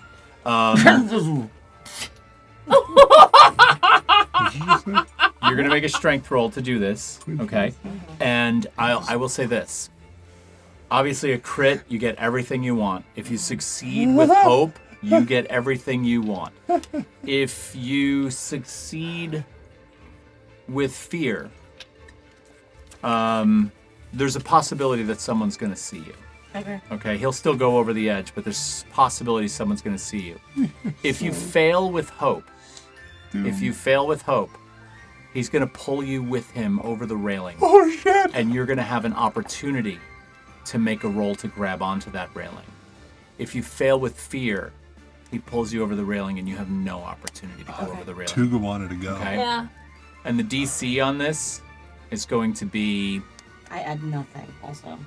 I'm going to say the DC on this should be at least... It's not monumentally hard because he's a nobleman, right? And you're an old, seasoned, kind of like strong individual. So I'm going to put the DC at 14. That's what I was You're gonna I'm also gonna give you a add prayer a dice. prayer dice.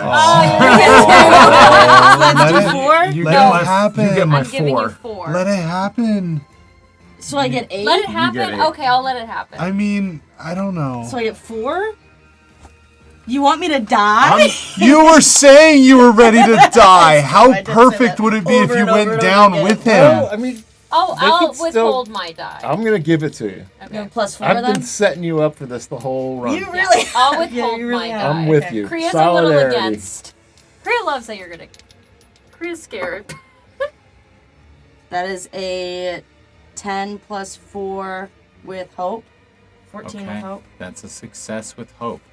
So describe how this goes down. You are able to grab a hold of Bennett Von Seal and have your way.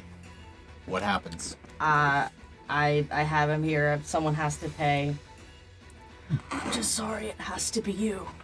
And I'm gonna send him over the railing. And you kind of like thrust through his chest and his back hits the railing and the shove motion up into the air sort of scrapes along his spine as you pull him up and over. And with your other hand, you got one hand here, with your other hand you grab the backs of his calves and just push. And he flips down and you actually hear him yell out. Your whip gets pulled with him because it's still wrapped around his neck. And he kind of like boom, boom, goes down. And oddly, nobody down below. We are all the way at the back of the ship, right? So we're down near where the rudders and things are. So like a little Titanic moment where he bounces get off of the chopped up. propeller. Yeah, if you want, you Chopped can up. strike the He propeller. doesn't need to get Chop it chopped up. It just, a little bounce Dice off him. and Mince that motherfucker. it's not, it's not Salsa going. down. It's not going like a Evens I helicopter dice him, blade. odds I don't. Odds I don't dice him. Okay, so not diced, but he Not does diced. momentarily. His head bounces off the blade as it comes around. Yeah. I'd like him to just be like meaningful eye contact. There is a last moment as you're shoving him off where he looks into your eyes, and you have both the history, the memory, and the loss and longing for all of the people you never knew sort of pierce through his consciousness as he sort of like realizes. You see a moment of realization of your pain and the things you lost. All of a sudden, he becomes aware of that as he's pushed off the ship. And I'm not going to say he doesn't fight to try and like grab a hold of something and gain some kind of footing, but it's almost as if he's lost in that moment of realization as he goes. And he falls off into the sky. Murder hobos. Oddly ironic after such a speech about look at the grandeur of the ability to stand here when you see his form just disappear off into the ocean. I'm gonna stand for a moment after he's disappeared. I'm going to turn without making eye contact or looking anyone. I'm going to cast Adjust Appearance and make myself look like Bennett Von Seal and walk down the stairs. That's my fucking turtle. Okay. So, first of all, that was incredible. What a play. Very happy with the way that all went out, by the way. I think what we're going to do now is we're going to, with that climactic moment, this moment where you manage to, you first of all, your form changes and you're almost instantly transformed into the exact likeness of Bennett von Seal. It's a climactic moment, I think, that is a good place for a chapter to begin to close, but I want each of you to have some kind of closing moment on this. Now, obviously, we will be picking this back up, but where do each of you land in this moment? You see Tuga throw the body almost seamlessly, throw Bennett von Seal over the edge, and then become Bennett von Seal. But what do the rest of you do? You had a moment with Talogo. Would you like to have that close out? He could have done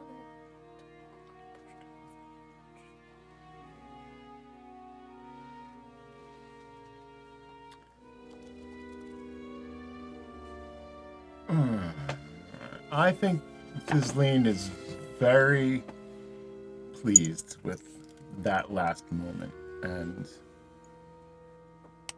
is starting to kind of put some math together in their head and figuring out some things, and might just carefully head downstairs. Okay. Kriya, how do you want to close this chapter of our story as you see Tuga begin to descend the stairs, followed by Thistleen? I feel like Kriya doesn't necessarily feel super safe up here. So she would probably make her way downstairs, find a nice place to sit by a window to watch, like, the water go by. But she's gonna have the Orlith statue in front of her. Oh no. And she wants to kind of examine the onyx statue that she found and, like, feel the, like, warmth of it and try to, like, ascertain a little bit more about it. It's probably what she would spend her time. Okay.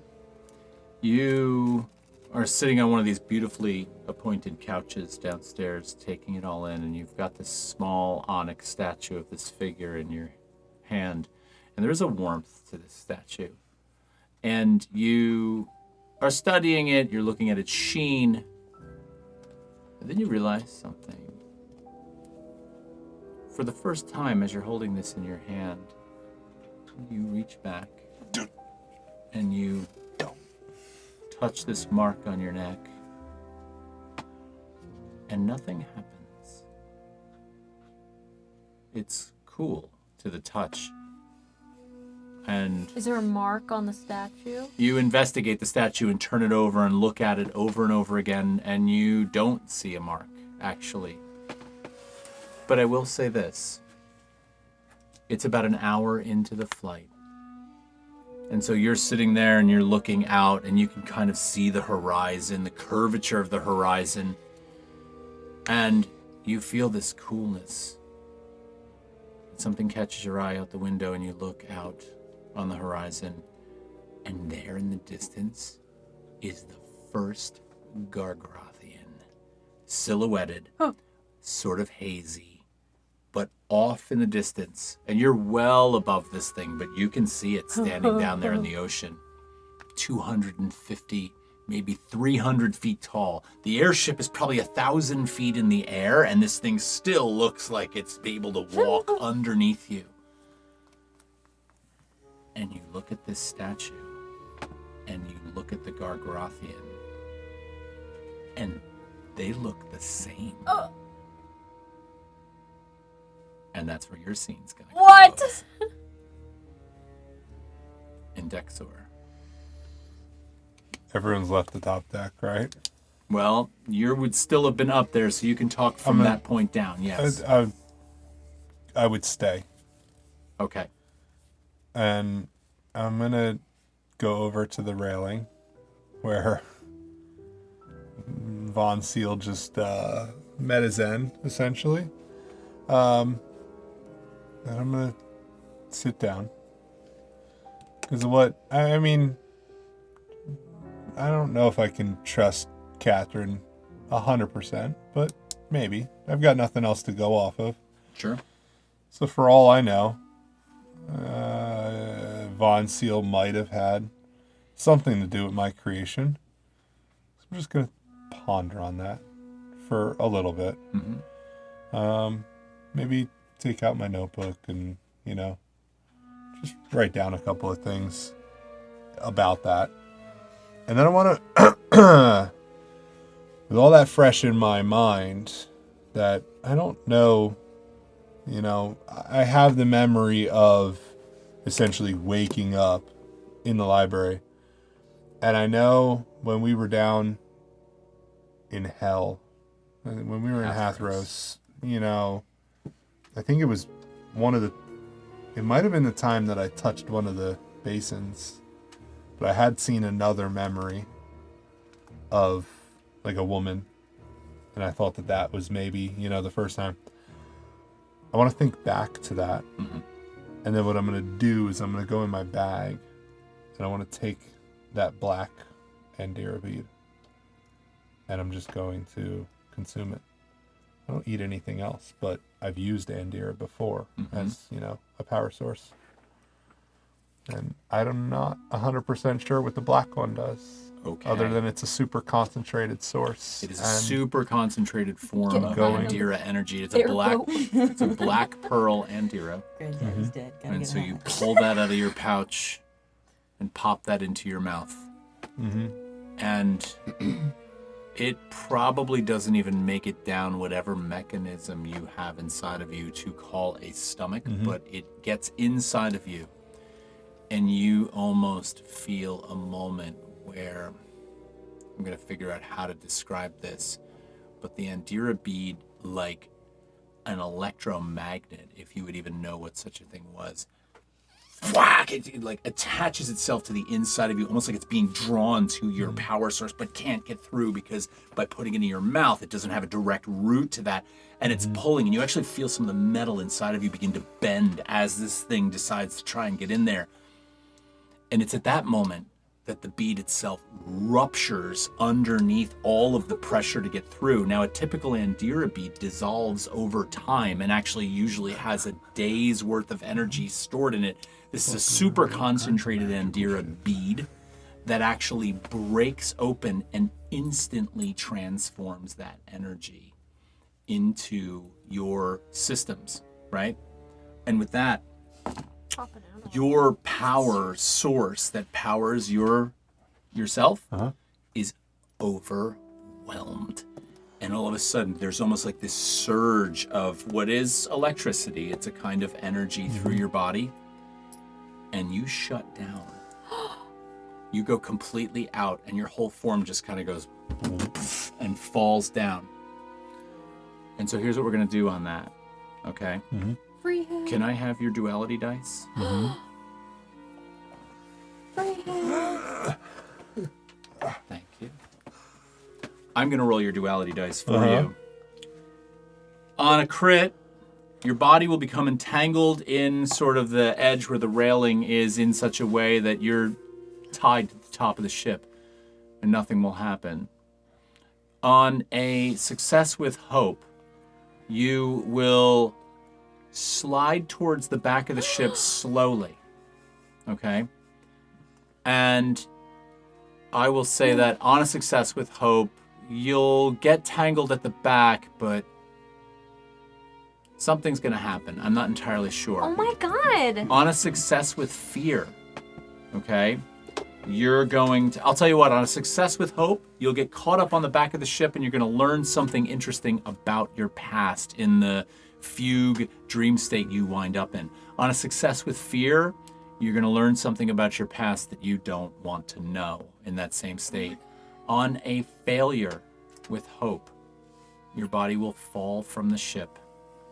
Okay? But because you failed with hope, before you're cast into the ocean, you will in fact learn something about yourself that will be the last thing you remember as you go down. And on a failure with fear, I'll let you know what happens in the next episode. How's that? Right now. Uh-huh. The DC on this, because you're on top of an airship and you have absolutely no control over what's going on here, is going to be a 20. A 20? Now hold on a minute.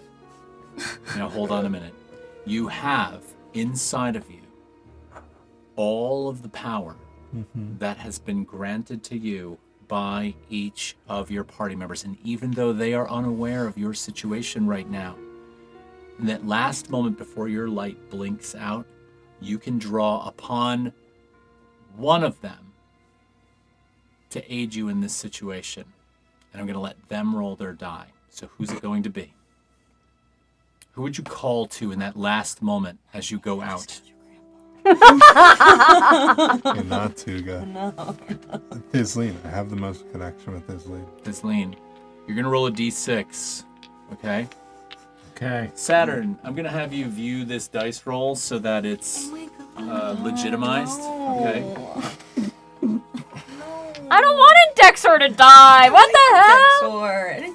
And he learned something big and he never told me what it was. I'm not looking at 3. any. It's a 3. 3. You said it. Wait a minute, of your 2 die, which one's fear? The dark one.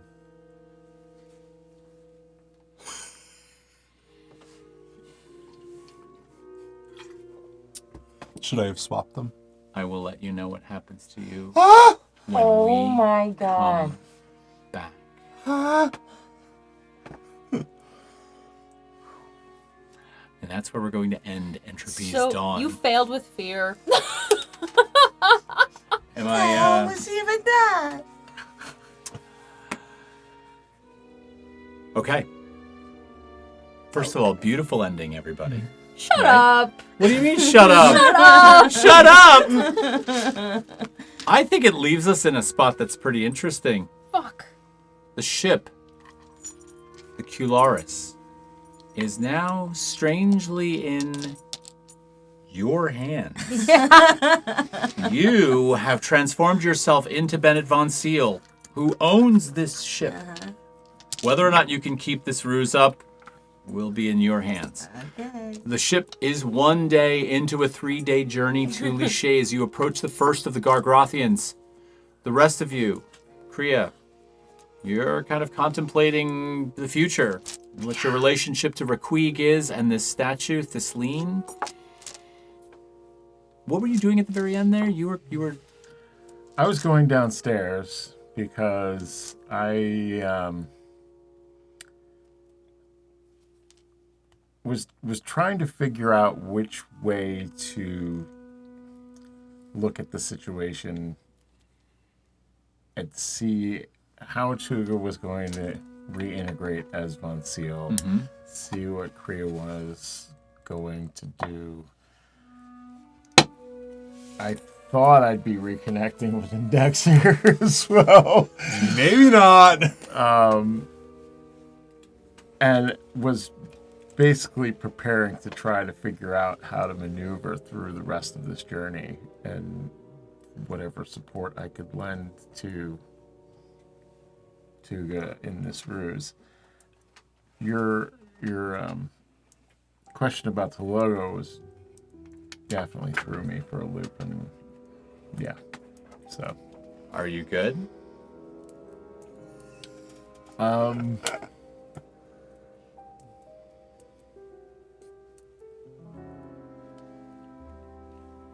I think I'm good because I at this point I'm like I'm still reeling from this and my terrible 3 roll, and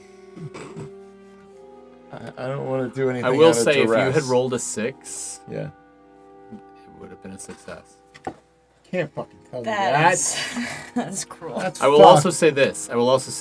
I had no intention of doing this to Indexer tonight, but that black pearl Andira bead has been a time bomb sitting on you all this time, and I knew, it's back in my notes somewhere, that if you consumed that bead, it was going to short circuit you, no matter where you were. So you just picked the craziest These time to literal do it. crazy. Picked a time when you're 1,000 feet in the air, Literally. sitting on the edge of a ship. So we'll talk about how that plays out. We fuck around, we find out. Well, yeah, right. Would you like to narrate what happens? I don't want to leave the end of your character, even if it is the end. I'll tell you what. I will let you choose. You can either put it in my hands for the next episode, or you can choose your exit now. I don't want to rob that from you. I have nothing right now. Okay. So either I'll put it in your hands, or Do you I'll want to make a narrate death something. move?